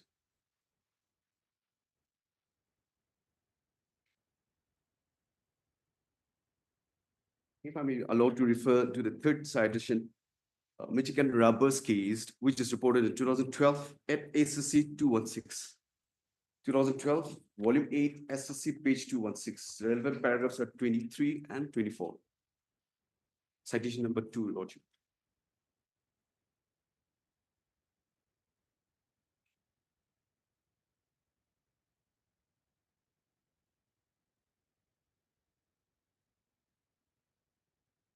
Lordship, page number 229.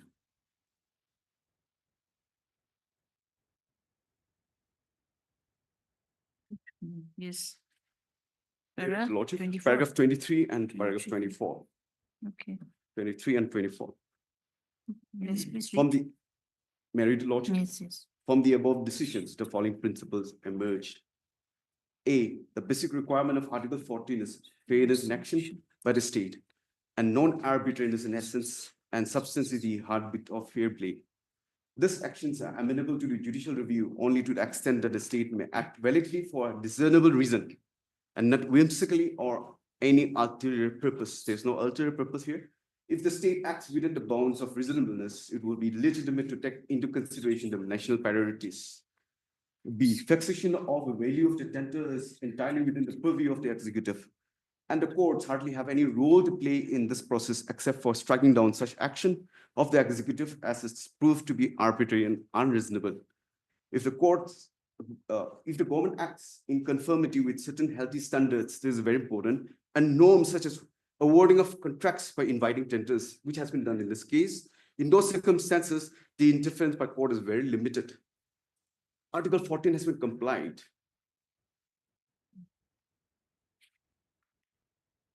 C, in the matter of formulating conditions of a tender document awarding a contract, greater latitude is required to be considered to the state authorities unless the action of the tendering authority is found to be malicious and a misuse of statutory powers. Interference by court is not warranted. Very clear. The certain preconditions or qualifications for tenders have to be laid down to ensure that the contractor has the capacity and the resources to successfully execute the work. E, if the state or its instrumentalities act reasonably, fairly, and in public interest in awarding contract, here again, interference by court is very restrictive, since no person can claim a fundamental right to carry on business with the government. The petitioner herein cannot claim as a matter of fundamental right. 24. Therefore, a court, after interfering in tender and contract matters in excess of the power of judicial review, should pose to itself the following questions, which has been referred earlier. So, in order to save this on precious time of this honorable court, I'm not relying to paragraph 24. Now, inherent limitations in exercise of power of judicial review.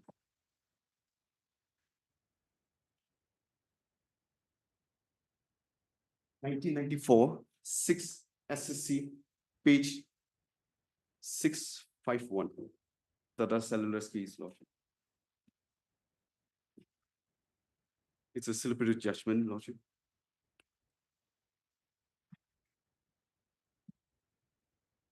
Paragraph 71. I'll be relying only on two paragraphs. 71, 104. Lordship will find para 71 on page 675. 675. May I read it, Lordship? It's a very short paragraph. 71. Judicial quest in administrative matters has been to find the right balance. It talks about the balance between the administrative discretion to decide matters, whether contractual or political nature or issues of social policy. Thus, they are not essentially justiciable and need to remedy any unfairness. Such an unfairness set right by judicial review. Now, coming to paragraph 104, Lordship will find at page number 690. It is the definition of bias. 690, Lordship. Paragraph number 103 and 104. May I read it, Lordship? Thus, we find the argument that paragraph 2.so, the financial projection of the proposed mobile cellular, and the seventh criterion having been left out of the consideration cannot be accepted. Now, coming to the definition, 104. In Black's Law Dictionary, 6th edition at page number 162, bias is defined as under inclination, bent, prepossession, a preconceived opinion, a predisposition to decide a cost or an issue in a certain way, which does not leave the mind perfectly open to conviction. To incline to one side, condition of mind, which all says judgment and renters judge unable to exercise functions impartially in particular case. As used in law regarding disqualification of judge refers to mental attitude or disposition of the judge towards a party to the litigation, and not to any views that he may entertain regarding the subject matter involved.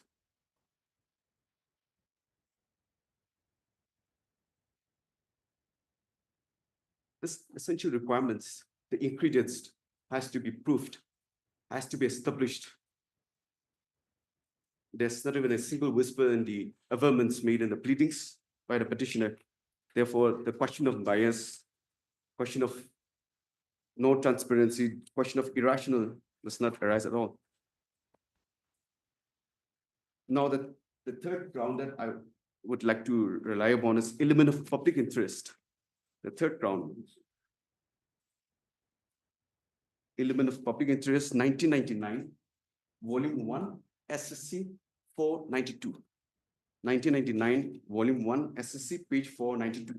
Relevant paragraphs are para 11, 20, 21, and 22.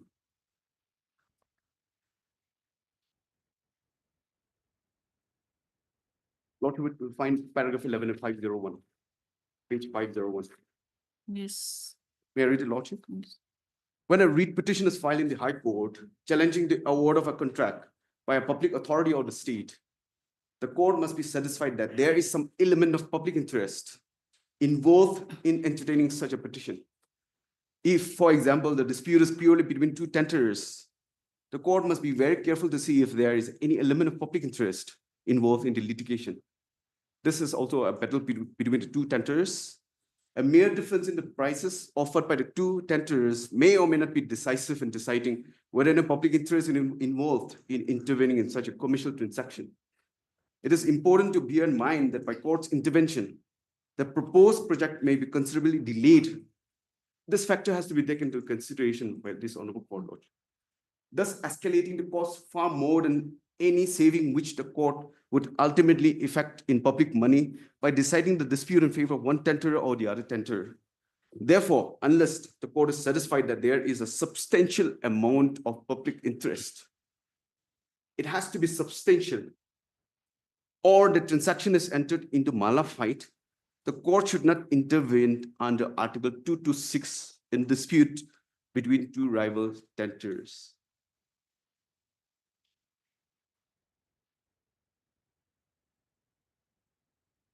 Paragraph 20, Lordship will find at page number 503. Paragraph 20. There's a third variety of transactions entered into by the government, which comes up for consideration before the courts. This is where the government grants licenses or permissions for a fee or consideration to private parties, enabling them to commercially exploit such a license or permission. The principle of judicial review are no different in such a case. However, grant of stay or injunction in such cases may or may not result in prejudice to the public revenue, depending on the facts of the case. At times, granting of a license or permission may cause public harm. That is, in the case of damage of ecology, interim orders will have to be molded in such cases on a consideration for all relevant factors, providing for restitution where required in public interest. 21. It is unfortunate. This is very This important. 20 and 21 is regarding licenses, Yes. not award of contracts. Yes, Lordship. But it has also discussed about the decision-making process of the authority. Okay. And 21, only the first sentence, 21, it is unfortunate that despite repeated observations of this court in a number of cases, such petitions are being readily entertained by the High Courts without weighing the consequences, if that can be taken into consideration. And paragraph 22. 22 talks about the Tata Cellular's case, which is a landmark judgment, Lordship. In Tata Cellular's case, this court again examined the scope of judicial review in the case of a tender awarded by a public authority for carrying out certain work. This court acknowledged that the principles of judicial review can apply to the exercise of contractual powers by government bodies in order to prevent arbitrariness or favoritism. However, there are inherent limitations in the exercise of the bar of judicial review. The court also observed that the right to choose cannot be considered as an arbitrary power. Right to choose cannot be considered as an arbitrary power. Of course, if this power is exercised for any collateral purpose, there's no collateral purpose here, the exercise of the power will be struck down. Part 71 is about the Tata Cellular's case, which I've related upon. So, element of public interest. The petitioner has to prove that there is sufficient element of public interest. Judicial review is not absolute. It has been held by the Honorable Apex Court. This is reported in 2025, Volume 1 SSC 695. It is a latest judgment, 2025, 1 SSC 695. Paragraph numbers are 55, 56, and 57.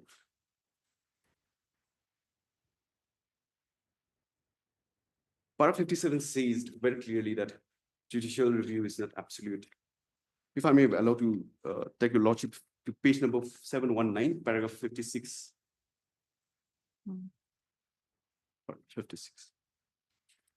Policy decisions often require the expertise of professionals and specialists in fields, very important, lordship, such as economics, public health, national security, and environment science. This domains involve specialist knowledge and judges as generalists in legal matters may lack.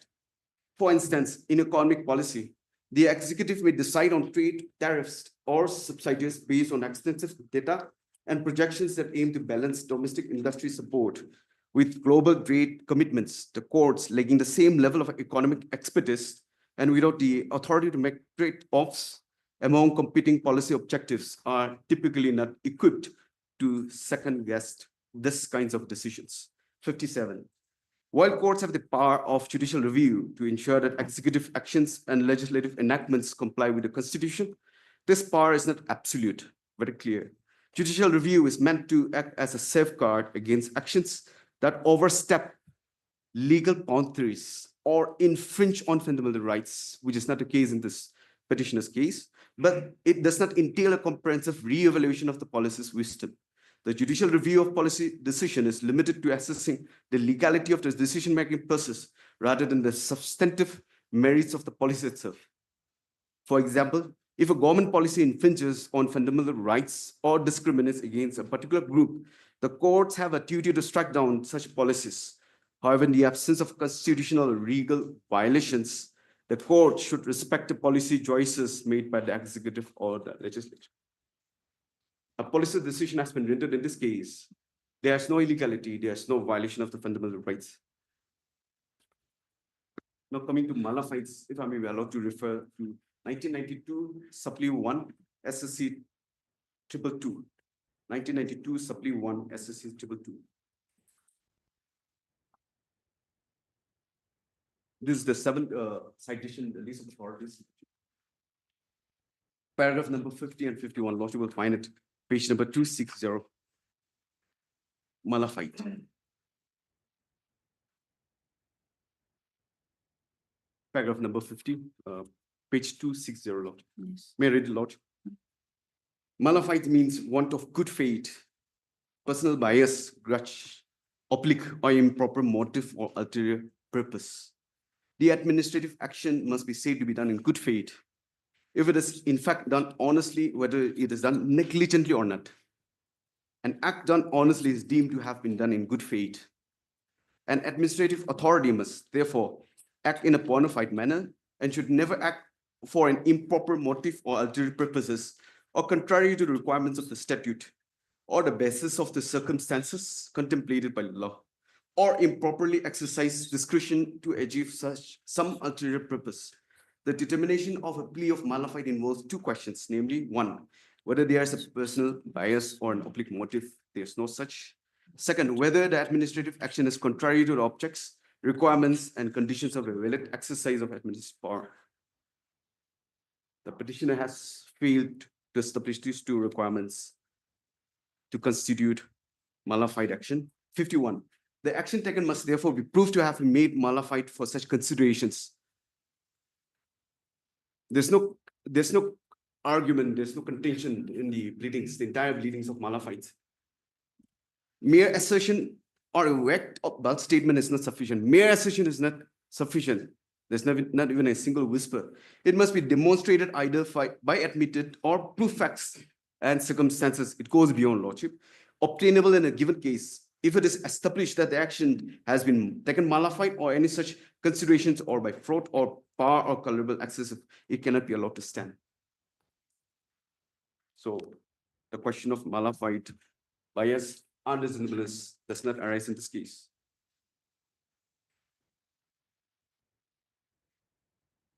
If I may be allowed to refer to another authority on the question of malafide, 2000 volume 5 SSC 630.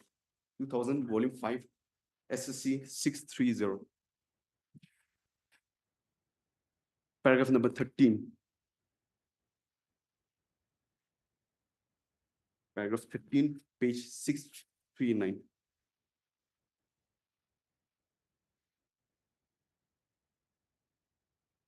Yes. If I may be allowed to take only to page number 640, the relevant portion of the paragraph, Lordship. May I start from the sixth line from the top? Sixth line from the top. Yes. It starts with malafides have been on the right side. Yes. Malafides have been alleged against the statutory board, but the contextual facts negate such allegation. Incidentally, be it noted that expression malafide is not meaningless jargon, and it has its proper connotation. Malice or malafides can only be appreciated from the records of the case and facts of each case. There cannot possibly be any set of guidelines in regard to proof of malafides. Malafides, where it is alleged depends upon its own facts and circumstances. We ourselves feel it expedient to report that the petition has become more of a liability than an asset, so and so, so and so. The employer will be within his liberty to take appropriate steps, including the so and so, so and so, the service conditions of board's employees, so and so. If I may be allowed to skip that, there must be a factual support, if your lordship comes, so Yes, there must be a factual support pertaining to the allegations of malafides. Unfortunately, there is none. Mere user of the word malafide by the petitioner would not by itself make the petition entertainable. That is on the malafides. Now coming to the principle of restraint. Principle of restraint. 2022 6 SSC, page 127. 2022 6 SSC, page 127. This is about NG Projects Limited. Paragraph number 13, 21, and 23. Lordship will find paragraph 13 at page number 138.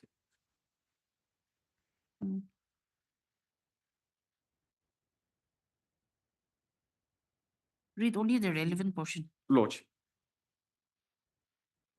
This Yes. court sounded a word of caution on another judgment reported as so-and-so, wherein it was held that the courts must realize their limitations and their havoc, which needless interference in commercial matters would cause. In contracts involving technical issues, the court should be more reluctant, because most of us in judges' robes do not have the necessary expertise to adjudicate upon technical issues beyond our domain. As laid down in the judgment cited above, the court should not use a magnifying glass while scanning the tenters and make very small mistakes appear like a big tenter, which was relied upon by my learned friend. Yes. May I take your lordship to this next authority? 2020-16 SSC 489.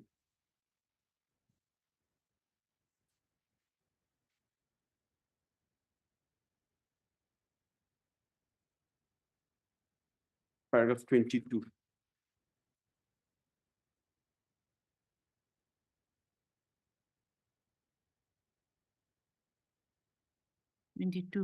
Lordship.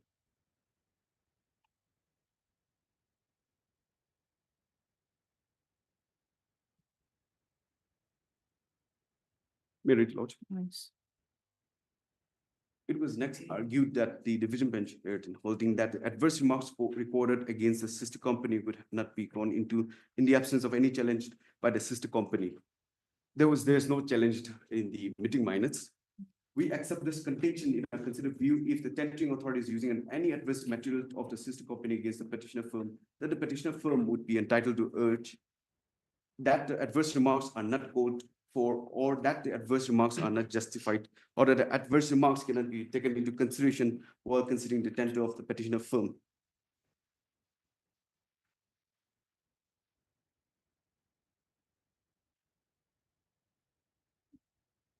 Paragraph 19, if I may be allowed to refer to paragraph 19.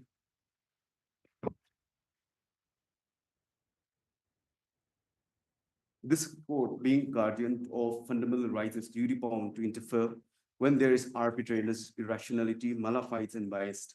However, this court is also the aforesaid decisions have cautioned time and again that court should exercise a lot of restraint while exercising the powers of judicial review in contractual or commercial matters. The rest are also relevant, but it has been relied upon earlier, Lordship.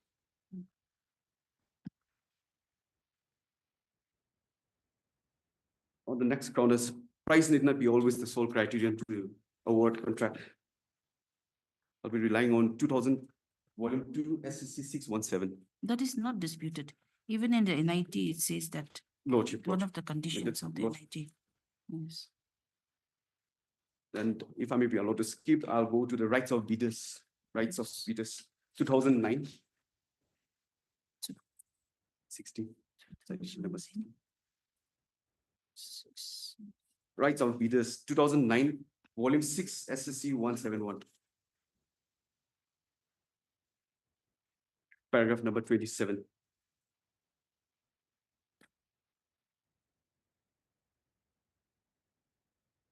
Paragraph number 27, Lordship. 182, page number 182, Lordship. Yes. The bidders participating in the tender process have no other right except a right to equality and fair treatment in the matter of evaluation of competitive bids offered by interested persons in response to notice inviting tenders in a transparent manner and free from hidden agenda.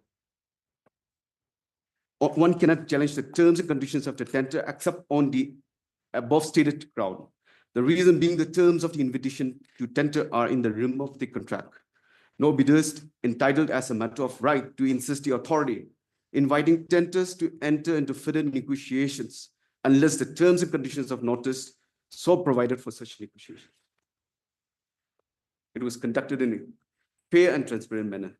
So the petitioner herein has no right to challenge the tender process. The last authority, if I may be allowed to rely on the last authority, it's about the financial implications. 2023 SCC online, SC 671, Tata Motors Limited. paragraph numbers 48, 52, and 54. Lordship, my apologies for troubling your lordship. This will be the last authority, lordship. Yes. Paragraph number 48, lordship. May I read it, lordship? You'll complete in 10 minutes. Can you complete? Lordship, I'll make an interview, lordship. I'll make an attempt. Or we can resume at 2. It's Lordship, up to you. Lordship, at 2, lordship. My lord, before your lordship rises, my lord, I humbly Yes. have to make a prayer, my lord. Yes. I had item number 20 in your lordship's list today, Okay. my lord, but I think that there will be time will not be there. Yes, to yes, it may miss- not reach. I may not need. So my Yes. learned friend has come from Delhi. I have come from Gauhati. Okay. And I have had Maybe. a consent of the other side also. Hmm. Can it be fixed on 3rd of June, my lord? Item 20. 20, my lord. Item 20. On the prayer of the councils for the learned, for the parties, is the matter on 3rd June. Lord, right. Is so and so present, okay? Please. Just We'll give your We'll names. give your Yes. names. We'll give your names. I'm deep. Lordship, I also like to make it for item number 18. Item With the copy 18. of the other side. Yes. When? 9 June. Lordship. 9 June. Yes. Item- Lordship, there's interim may continue. Yes, item 18, on the prayer, consensus prayer of the parties, list the matter on 9 June. The interim order passed earlier shall continue till the next date.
Hello?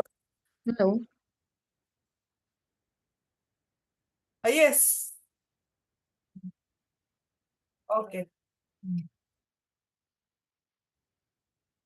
Yes. Hello. Yes, yes, audible.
Who continues to first entusiasm.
Yes, will be.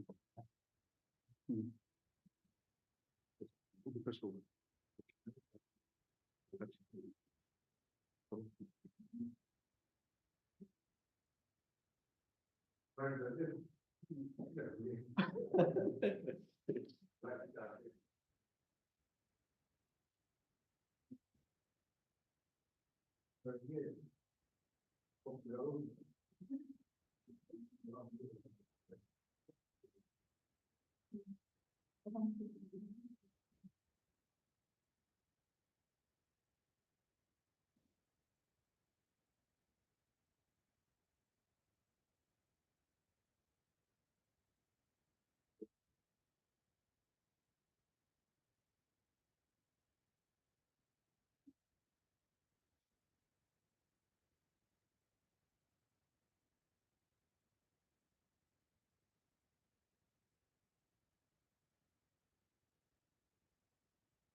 Say that one.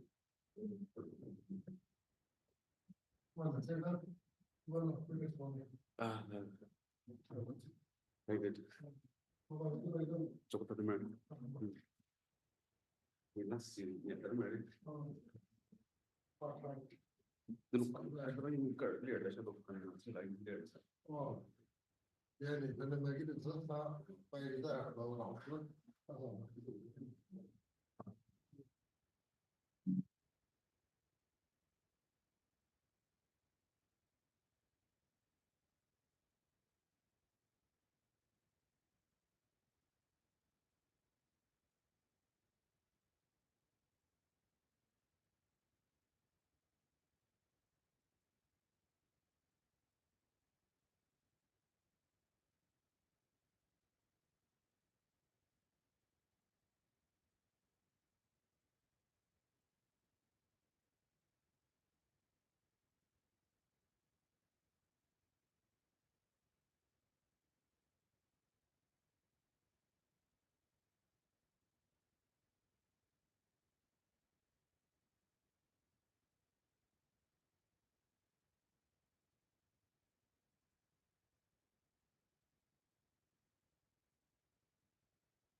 And a reputation all over town.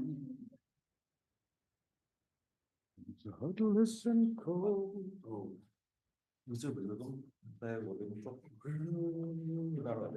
이건 가사 보면 뭔가 다르려고. 여자 또 나 예를 들어서 네, 또 나좀 나도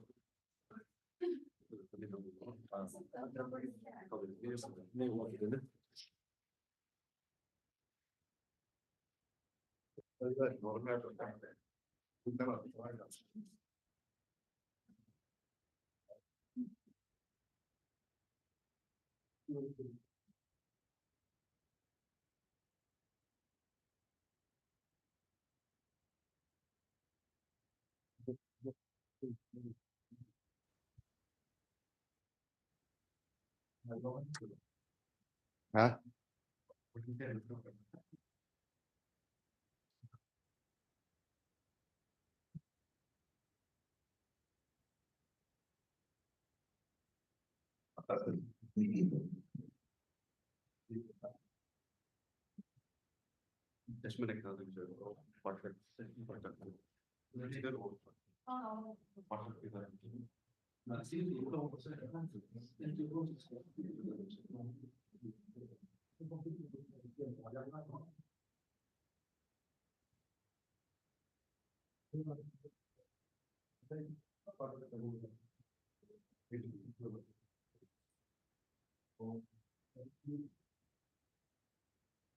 Yes. Okay, am I not audible? Am I audible to you? Okay, now fine, right? Okay, welcome.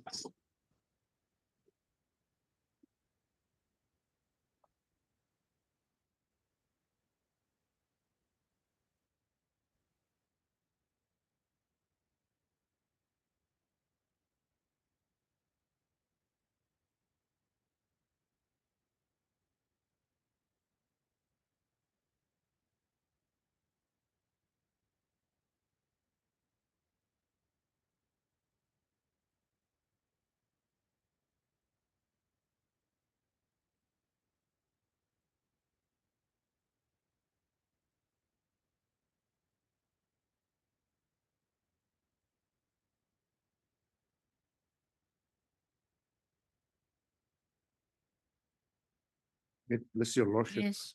Lordship, I may be allowed to mention item 17.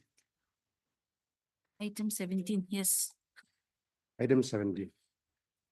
Your lordship, last order, that is 9/4/2025. Hmm. I was directed to obtain instruction and apprise this court. Lordship, you will find shall apprise this court as to whether the petitioner should be granted similar relief as has been held earlier by the Leonard single bench of this court in WBC 21/2021, but white judgment order dated 11/4/2022. Lordship, I may be allowed to attend that instruction. I have no objection. In item 17. 17. Okay. As per order dated 9/4/2025. 9/4/2025, the learned government advocate was directed to obtain certain instructions. He has prayed for some time to receive the said instructions and prayed for listing the matter After 3 weeks, Lordship. after 3 weeks. Learned counsel for the petitioner, Shri Santi Younger, has no objections. List the matter after 3 weeks. Much obliged. For pronouncement of judgment, item number 21 and 22.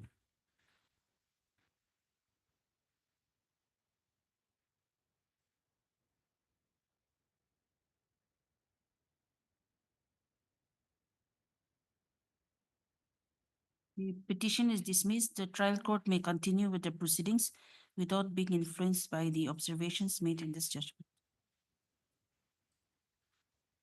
Right.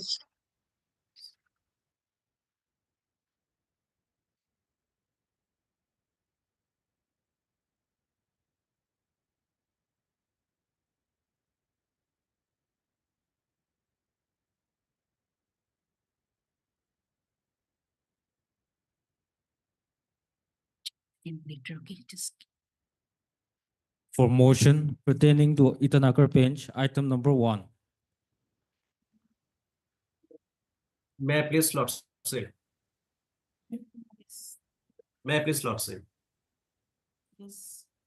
Lordship, this Learned is a, Isn't this a second bill? yes, Lordship, this is a successive bail application filed by the applicant under section 482 of BNSS, seeking for pre-arrest bail application. Learned counsel, see, Lordship, 11/4/25, the Lordship. petition was dismissed. Lordship, Till you are not arrested, so where is the apprehension? Lordship, Lordship, the police has visited my domicile, Lordship. Lordship, right now, the second bail application has been filed only on the ground of my health condition, Lordship. Lordship, page number 18, annexure 3. Page 18. Yes. Annexure 3. Yes. Lordship, this is the medical certificate issued by the doctors at Ramakrishna Mission Hospital, Itanagar. Lordship, the present accused applicant, he is suffering from acute hepatitis and Cox abdomen pain. As such, Lordship, he is not fit to be kept inside the police custody. As such, Lordship, on dated 23/4/2025, the doctors at RK Mission Hospital, Itanagar, has issued a certificate to the effect that the accused is undergoing treatment. Lordship, here in this case, the allegation against the accused person is with regards to section 336(3) of BNSS and 338 of BNSS. Lordship, the allegation is that the accused has tried to force the signature of the Deputy Commissioner of East Siang District for obtaining some fake and false bill, Lordship. Lordship, this allegation against the accused person, everything, the investigating officer of the case has seized all the incriminating documents with respect to the progress of investigation. So, Lordship, in this case, since the accused person is a local resident of Itanagar within the jurisdiction of the investigating officer of the present case, he is a local resident of Itanagar. He is a married person having well-established family. Lordship, my only prayer is that the accused person shall cooperate the investigation and he will join investigation. But Lordship, at least his custodial investigation may not be required, Lordship, because Lordship, the purpose of investigation is for obtaining the facts related to the case. I undertake that the accused will cooperate with the investigation, but at least, Lordship, by considering his health status, he may not be kept in custody. As such, this If successive I bail. remember correctly, the court had seen the CD also of this case. Lordship, And then there were many other persons also involved in this case. Lordship, That's why it was necessary to get your custody in this case. Lordship, till Anyway, we'll give some time to the PP to obtain. Lordship. Yes, till my lord, Lordship, thank you. Lordship, till returnable date, till the production of CD, Lordship, I may be protected, Lordship. Of course. Yes, PP. may it please your lordship. Your lordship, as your lordship is well aware that for the successive bail, there must be a change in circumstances, and change in circumstances sine qua non is the allegation, my lord. So now, so far as the allegation is concerned, my brother is not approaching this court because this honorable court on 11/4/2025 has passed an elaborate order elaborating every aspect, your lordship, and wherein this honorable court has found that his custody interrogation would be required. Now, as on that, your lordship, he is absconding, and as my brother has submitted that the police went to his domicile. So now, your lordship, after rejection of the anticipatory bail, there is no any change in circumstances. Medical ground. Yes, only physical ground. Now, your lordship, the event that expect is well settled. When your lordship he's not fit to be in the custody, the investigation authority will not investigate, not arrest him, your lordship. Before arrest, the IO, the concerned IO, has to produce him before the medical. And when the concerned medical authority says that he is fit to be kept in custody, then only he will be arrested, my lord. After arrest, the investigation authority never place this accused before the medical, this concerned medical officer, your lordship. Only after getting, your lordship, the clearance from the medical officer that whether he is fit to be kept in the custody or not, then only, your lordship, he is shown arrested or he taken into the custody. Now, since it is an anticipatory bail, if it was a regular bail, then in fact, I would make a fair submission on the aspect that medical board would have been constituted or directed to constitute a medical board. Now it's an anticipatory bail, my lord. And your lordship, all the allegation, there is a serious allegation against him. He has forged the document not only in one district, 3 respective districts, my lord. And that aspect has already been considered. And now he simply come with a medical document, your lordship, saying that in the custody. Police has not arrested him as on that, your lordship.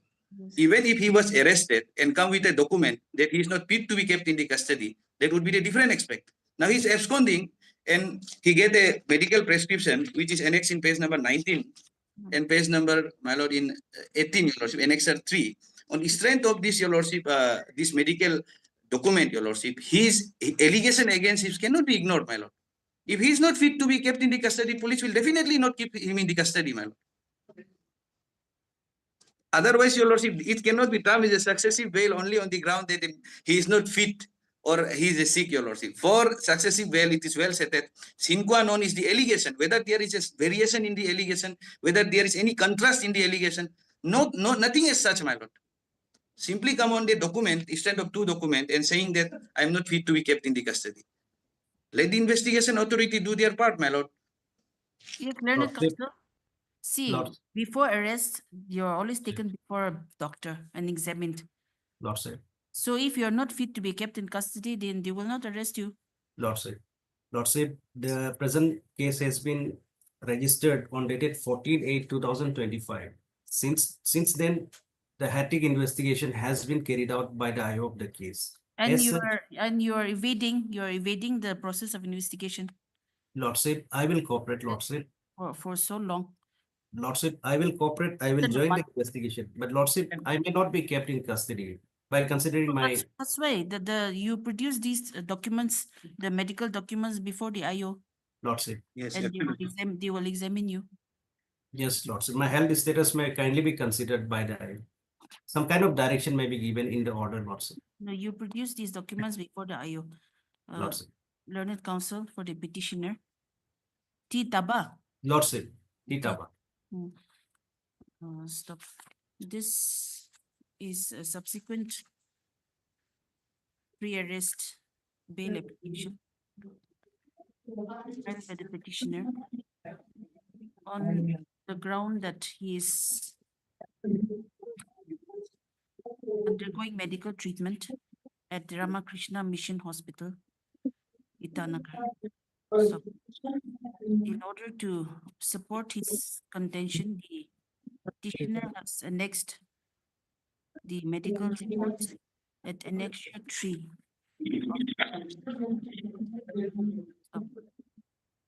This is the medical certificate. Yes, Lordship. The date. Lordship, date is 23 23 April. for 2025. 23. April. Yes. 2025. April. Yes, medical report dated 23 for 2025. So That the petitioner is suffering from acute hepatitis and Cox abdomen pain, Lordship. it is stated that the petitioner is suffering from Acute hepatitis and hepatitis and Cox abdomen pain, abdomen pain. Lordship. Para 6 of my bail application. I have mentioned para 6 of my bail petition.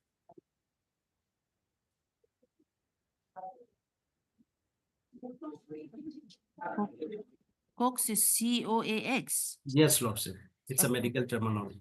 Okay, stop. The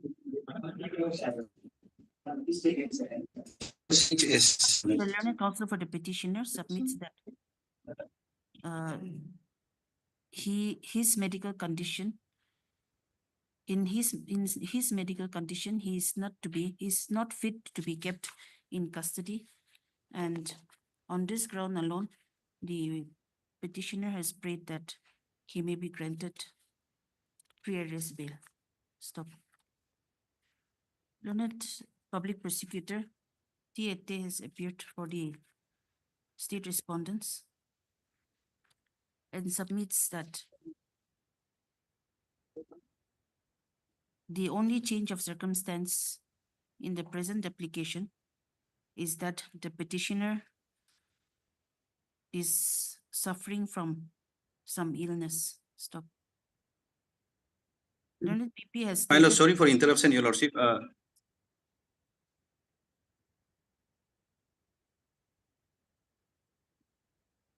Yes. My lord, what my submission is, Your Lordship, this cannot be a change in circumstances. It is a new fact, Your Lordship. In fact, it's a new fact. It is not connected with the case. Change in circumstances, it should be nexus with the allegation, my lord. Okay. Learned PP has stated that this is a change in circumstance. This is not a change in circumstance, but it is a new issue which is brought up. New fact, Your Lordship. Fact which Yes. is brought out by the petitioner in this petition. Stop. It is stated by the learned PP that in the earlier application,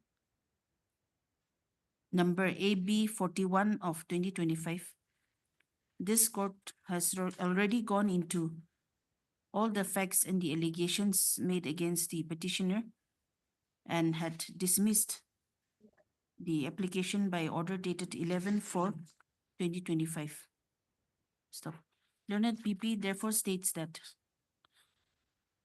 the petitioner has been evading the process of investigation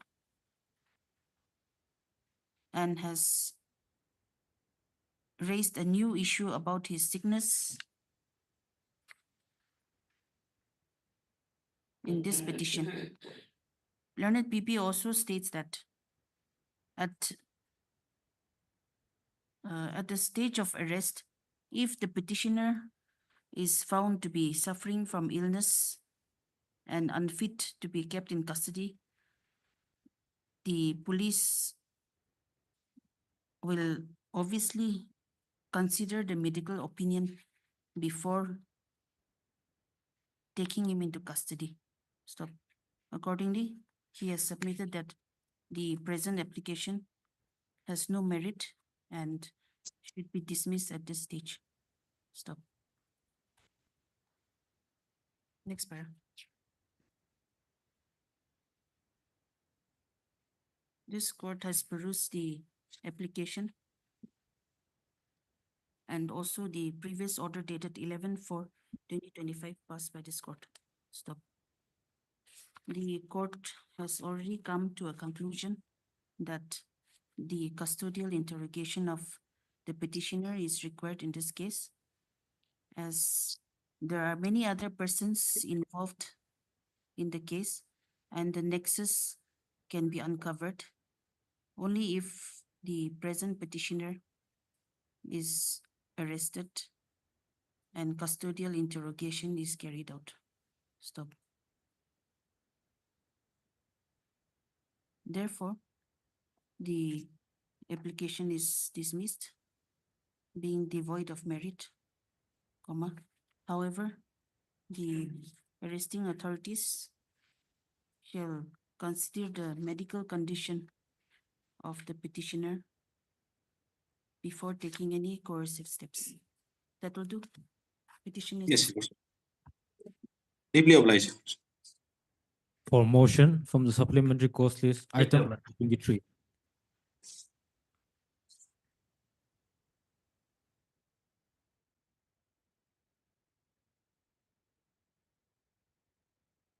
Yes, what is this?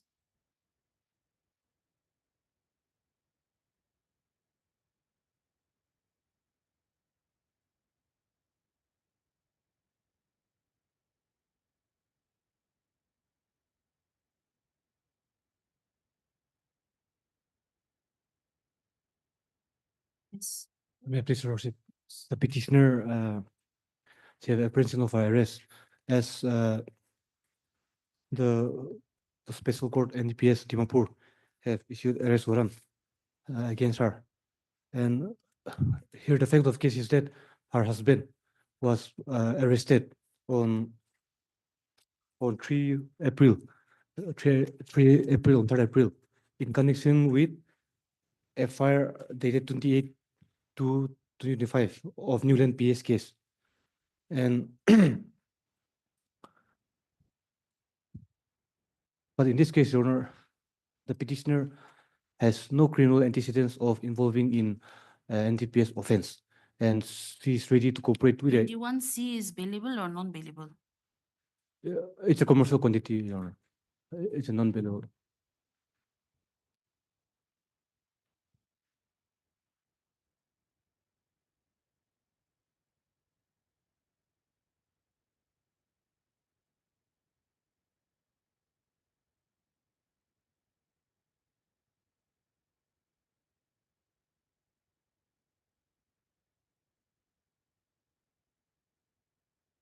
Not less than 10 years, it is not bailable. So can you file a pre-arrest bail application? Yes, my lord, in non-bailable or bailable pre-arrest warrant, it's a matter of right, my lord.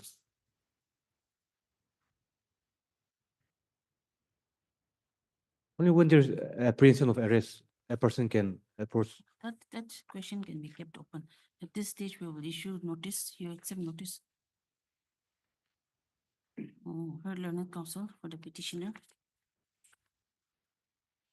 She Pakrin Chapo, na? Yes, ma'am. Pakrin Chapo. Stop.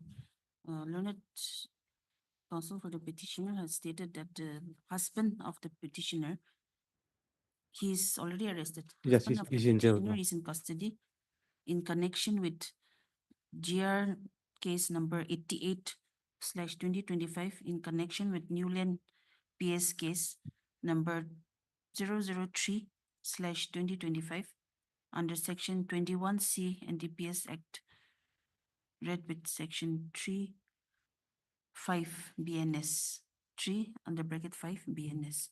Stop. It is stated that the petitioner hearing is apprehending arrest in the said GR case, and hence the present application praying for pre-arrest bail. Learned PP, Ms. Imomi has accepted notice on behalf of the state sole respondents, respondent number, Sole respondent. all the respondents, is the sole respondent on behalf of the state respondent. Stop. List the matter after 1 week. Lodge. On which date the learned PP shall produce the case diary, updated case diary, scan copies, you shall produce scan copies of the Lodge. updated case diary. Stop. In the meantime, In the event of arrest of the petitioner, she will be released on executing a bail bond of rupees 25,000 to the satisfaction of the arresting authority. Stop. The petitioner shall appear before the IO on My lord, the exam of the children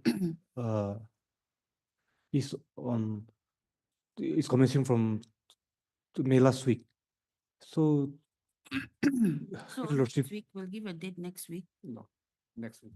The petitioner shall appear before the IO on 20th of May, 2025. Stop. It is made clear that the interim order will be subject to the outcome of the hearing. Stop. Let's list the matter after a week. Oh, today is 15. Okay, after a week. Hello, President.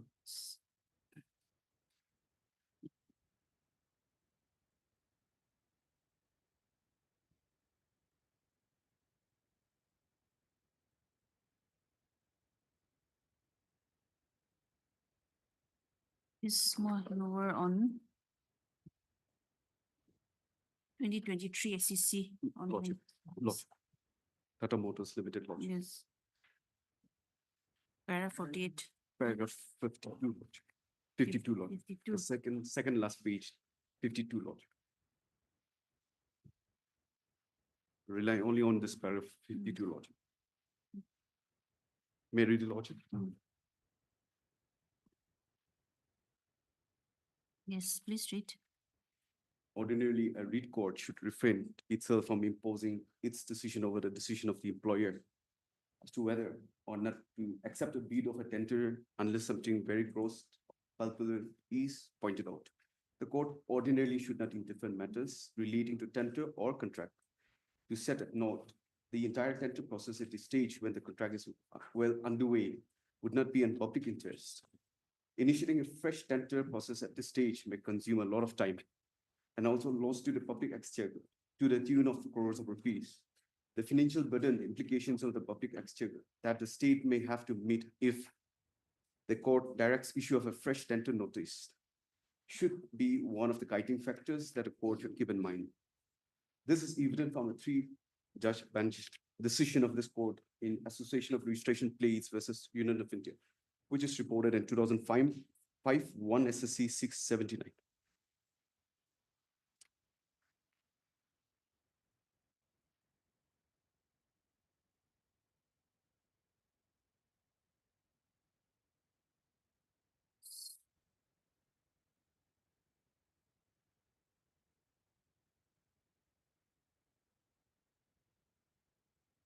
What my respectful submission is, Yes. NIT was floated and it took 84 days to issue the work order. 84 days.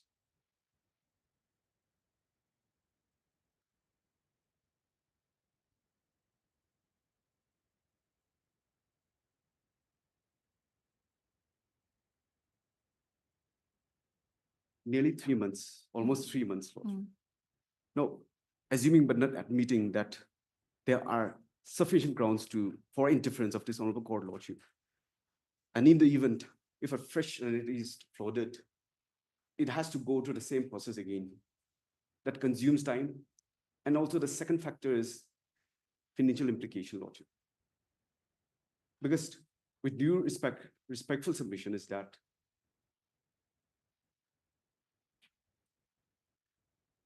a writ cannot be issued, a direction cannot be issued to award the contract to the petitioner. No, just because that cannot be done. yes, just because the petitioner is before this local court. Only thing which the court can do is fresh. Exactly, Lord. So the entire process has to go again from the very beginning. 84 days. Now, if a lordship may also consider another facet, the rainy season is on set. Anything can happen anytime. And I have completed 93.33% of earthwork. I have procured all the materials placed on the site. I've started structural works, culvert, retaining walls, all the structural work has started. I've also stated, and which is evident from the documents produced in the affidavit. And I'm almost to complete the earthwork, and after that, I'll start with the other two layers of the road construction. I have procured all the machineries and equipments which are on the site.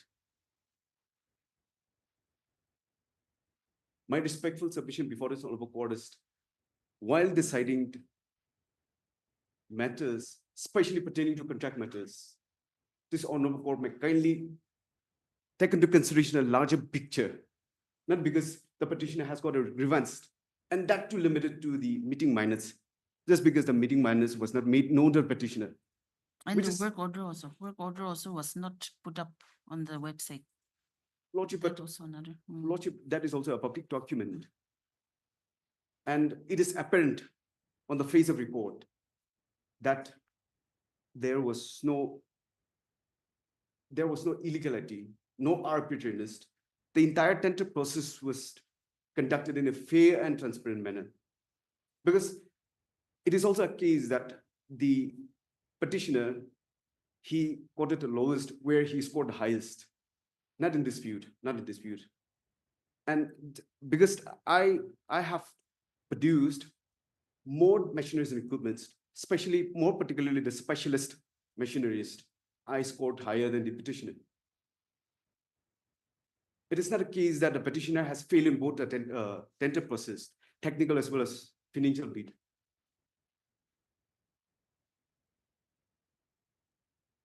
Therefore, my respectful submission is all the tender process, starting from the meeting minutes, when a decision was taken 14 months before the NIT was issued. And if you allow me, also kindly consider that when a decision was rendered by the technical expert committee, they were not aware who will participate.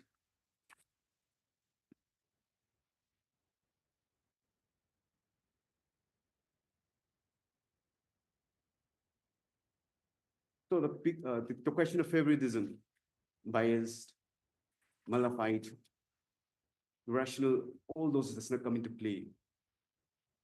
Because- Meeting minutes is 10/8/23 Yes, and NIT was floated on.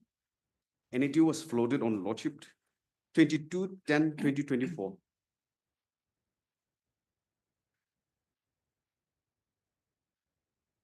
So And 14 months What after. is this NRIDA? Lordship is referring to which document? Issues raised by NRIDA in the meeting minutes. Lordship, I'm coming Meeting here. minutes, Tender 464, committee Lordship. held the meeting minutes of page 464. yes, NRIDA, it is a Yes. department, Lordship, Department of Rural Development, related to Road issues Development Agency, raised by the Lordship. NRIDA. Okay, It is the department, Lordship. okay. If I may be allowed to read this, the third point. The committee took cognizance, 464, Lordship, the meeting minutes.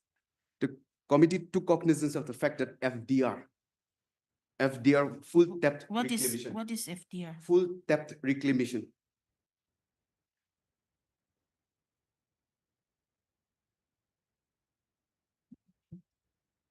Being more technical and machinery oriented. Very clear. More weightage should be given to technical aspect and not decided only on the basis of lowest financial bid. The availability of the specialist machineries should be a major factor, as all the works under PMGSY 3 are to be done with FDR technology. So FDR technology is a pavement rehabilitation technique, which existing pavement are pulverized. So they are using the existing materials to make it more road safety and also to enhance the quality.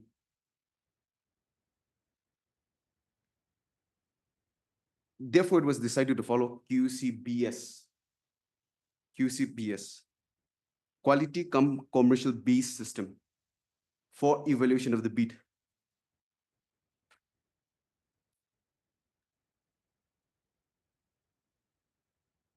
So they made the intention very clear when the committee said they want to make quality road, more emphasis on the technical bid than the financial bid.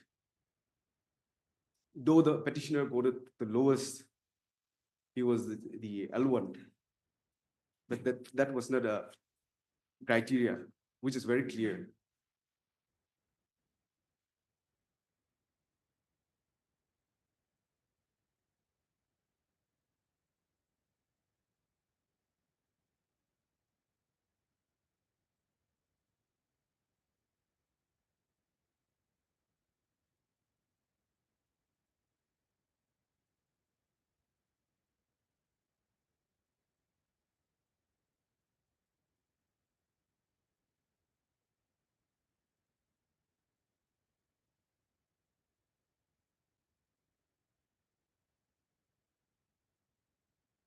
Okay.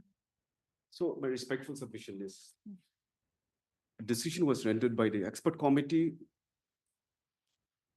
not with intention to favor any of the parties. It was to execute and construct quality road, safety road. And that FTR technique was used. They were not aware of who will participate at a relevant point of time.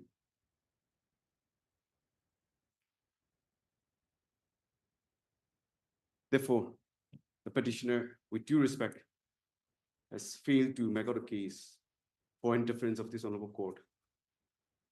Hence, it is a fit case for dismissal by this honorable court. Yes, Lordship, I will just take a minute or two. please. No, my lord. Please take only 1 minute. Yes, your lordship. We have many other matters. Yes, your lordship. Yes. Very quickly on the submission made by my learned friend for the state respondents. Now, in their affidavit, they have not made any statement anywhere in the affidavit on whose machinery was superior to the other, whether it is the petitioners or the private respondents' machineries on which the mark scorings were made.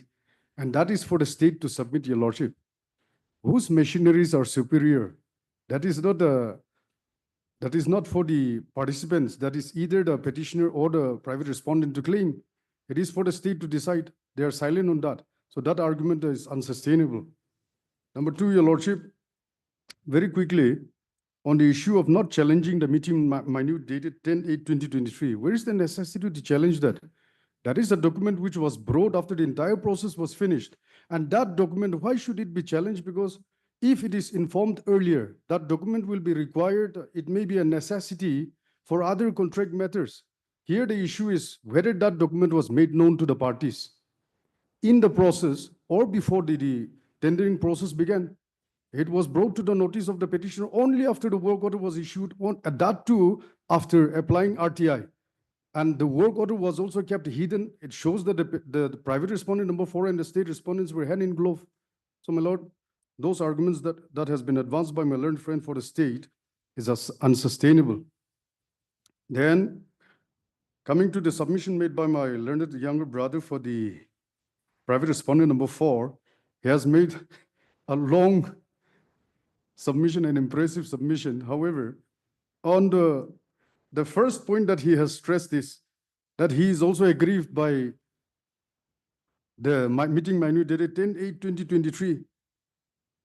Your lordship, a document that has favored him, how can he be aggrieved by that? Your lordship, that is a self-defeating argument. Even otherwise, your lordship, this document in the first place was never part of the standard bid document. It was never made known to the parties.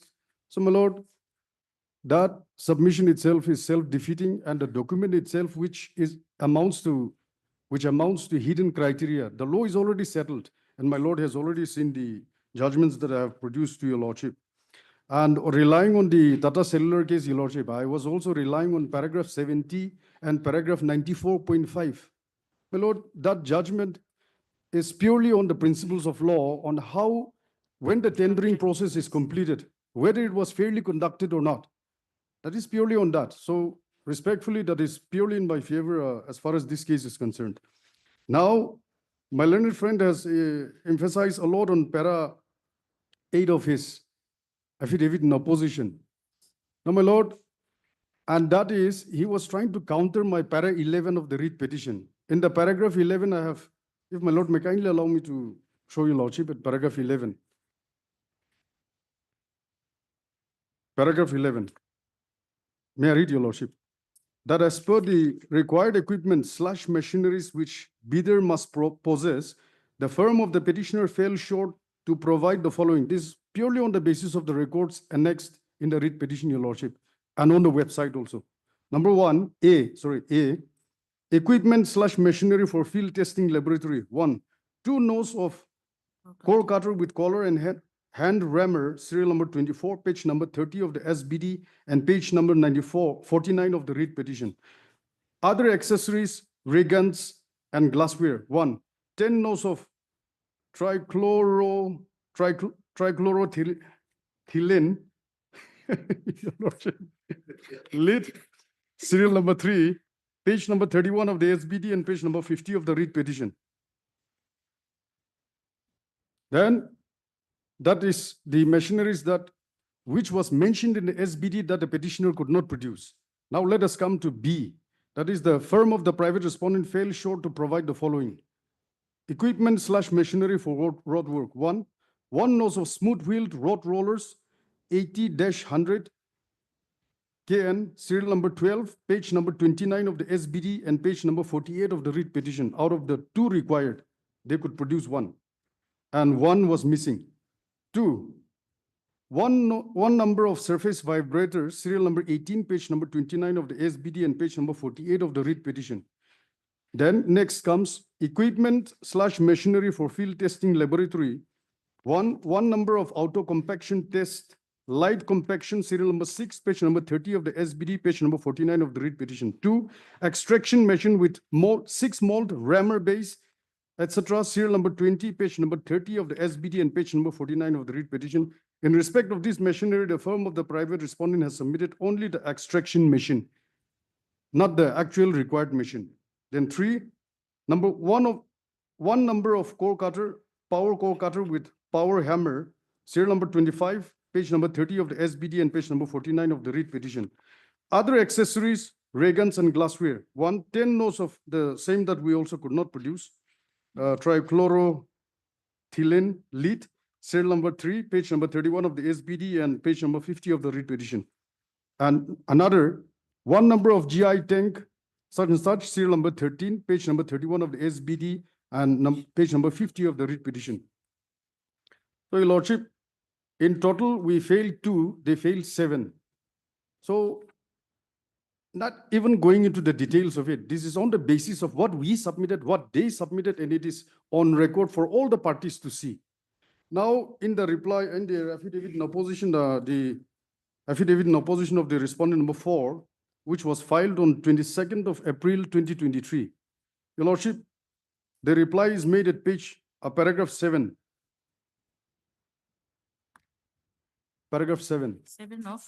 Paragraph 7 of the affidavit of the respondent number 4. Paragraph 7. Yes. That with regard to the statement made in paragraph 11 and 12 of the writ petition, the answering deponent denies that he has given a misleading statement with regard to the machinery, namely paver finisher 100 TPH. It is relevant to note that the tender committee, via its meeting dated 10/8/2023, has decided that the weightage shall be 100% for both owned and leased, and 0% for any other category in respect of machineries. Hence, the question of answering deponent procured paver finisher 100 TPH on lease is irrelevant factor. That is the only language that they have used. They have not denied that they have failed to supply 7 items, whereas we failed to submit 2. There is a clear admission on both parts based on the record. They have not disputed. Now, when they have not disputed, even without going into the scientific question, just by applying simple common sense, how will a person who has failed to supply 7 items score 100 marks, and a person who failed to supply 2 items score lesser than the person who supplied 7 lesser equipments. Then, Your Lordship, my learned friend was also stressing a lot on his paragraph 8 in the same affidavit. Now, the paragraph 8 in the affidavit in opposition is only about the superiority of the core cutter, power core cutter machine, which he could produce one. The power core cutter machine is not a sole machine that is required to finish the entire road construction. If that is the case, then it would have been the entire SBD would revolve around the power cutter, Your Lordship. But that is not the issue here. So, my Lord, respectfully, the long and arduous submission made by my learned brother itself, Your Lordship, it is not sustainable in law in the first place. Then, my Lord, finally, That's for the court to see. yes, Your Lordship, but that is my respectful submission. Then, my Lord, finally, on the issue of the FDR technology, his machineries, my machinery, everyone who has qualified in the technical bit, Your Lordship, all our machineries are FDR qualified machineries. So, my Lord, that argument itself is also meaningless. So, my Lord, respectfully, for the fact that the law is settled that when there's unknown criterias and documents or criterias brought without apprising the parties who are parties to the bidding process, Your Lordship, when that is not made known to the parties and is used to favor a particular party, which in this case is a private respondent number 4, on the terms of on the principles laid down in the settled laws and the catena of decisions that I have already presented to Your Lordship, prima facie, there is illegality that has been committed in this case. Equality principle was not maintained. Fairness was not there. They have introduced unknown criteria. There was bias. There was malafide. Your Lordship, all this put together, this case calls for an intervention of this Honorable Court. And the claim, one more thing which I forgot to make a submission, Your Lordship, on the claim that they have finished more than 90%. That's only a claim. It is not supported by the engineers who are supervising the site. It's a claim made by the petitioner, Your Lordship. So that claim made Photos itself. are also there, and then government advocate has also stated.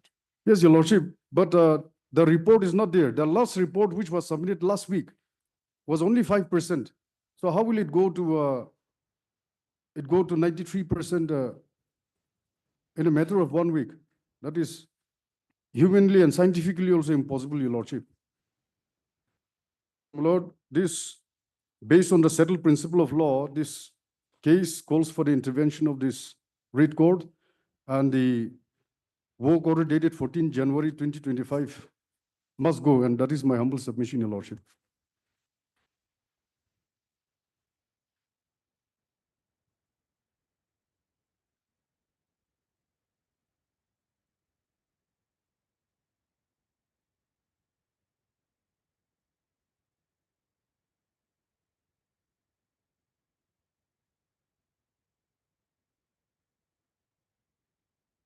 Counsel for the petitioner, Shri Joshua Shiki, learned government advocate, Shri Tipapom, and Shri Mua Jamir for the respondent number 4. Judgment is reserved. Bless Your Lordship.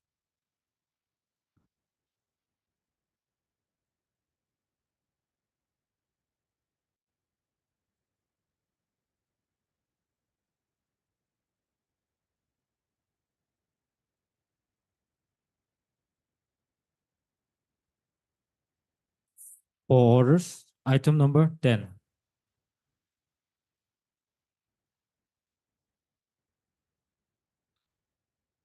May I please, Lordship? Yes. My Lord, I'm appearing on behalf of S. Mary. My Lord, I'm informed that by order dated 15/4/2025, direction was given to the IO to serve notice to the complainant. Yes, served.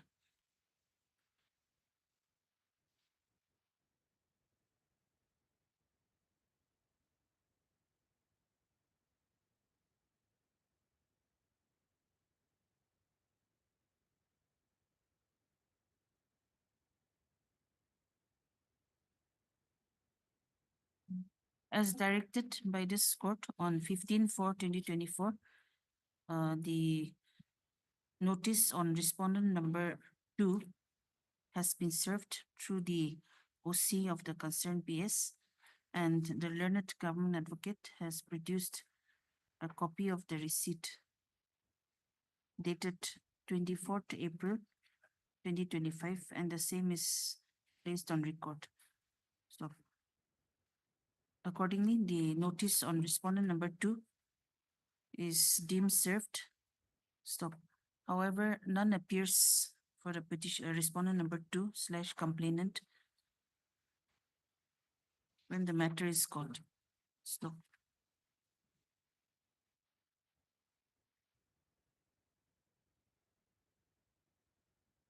What about records?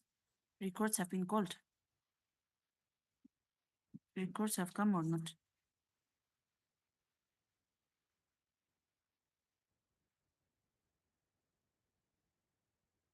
Call for the records from the trial court and list the matter after 3 weeks. Much better. For hearing, item number 11 and 12. Maybe, Ladyship. Lordship, if I may make some opening statement subject to your Ladyship's Yes, wishes. yes. If I start today, I'm not finished, Yes. Your Ladyship. Tomorrow is the division bench, Tomorrow is division bench. and on Thursday, some other cases are fixed. Because he's not available, that's what he says. Ah, then, Friday, I'm not available, Your Lordship, oh. Your Ladyship. So Then if you next start week- today, if you we start we today. won't be able to finish today. That's not be that's able for sure. Yes. Because we have not even started in the morning, so it's already going to be 3. So, Next week? next week, we have other cases also fixed, Your Ladyship. So we were thinking 2nd of June. 2nd? 2nd June, okay. Okay, Third, I have one matter, but in a day, we cannot finish this. May take 3 days. No, 1 week. Another pair will take about, maybe. no, if we start before lunch, then. Yeah. Third, I have one. I haven't met on third also. So. So second. Yeah. Second. is Monday. So Second is Monday, Monday. we can. Second is a Monday. Yes, okay. On the prayer made by the learned councils for the parties, list the matter on 2nd June for hearing. First in the hearing list, Your Ladyship. This is also the 2016 matter. So it should come up on Everything the is first. high. Okay, okay, as High the on first board. item in the hearing list on 2nd. Much obliged. For hearing, item number 15.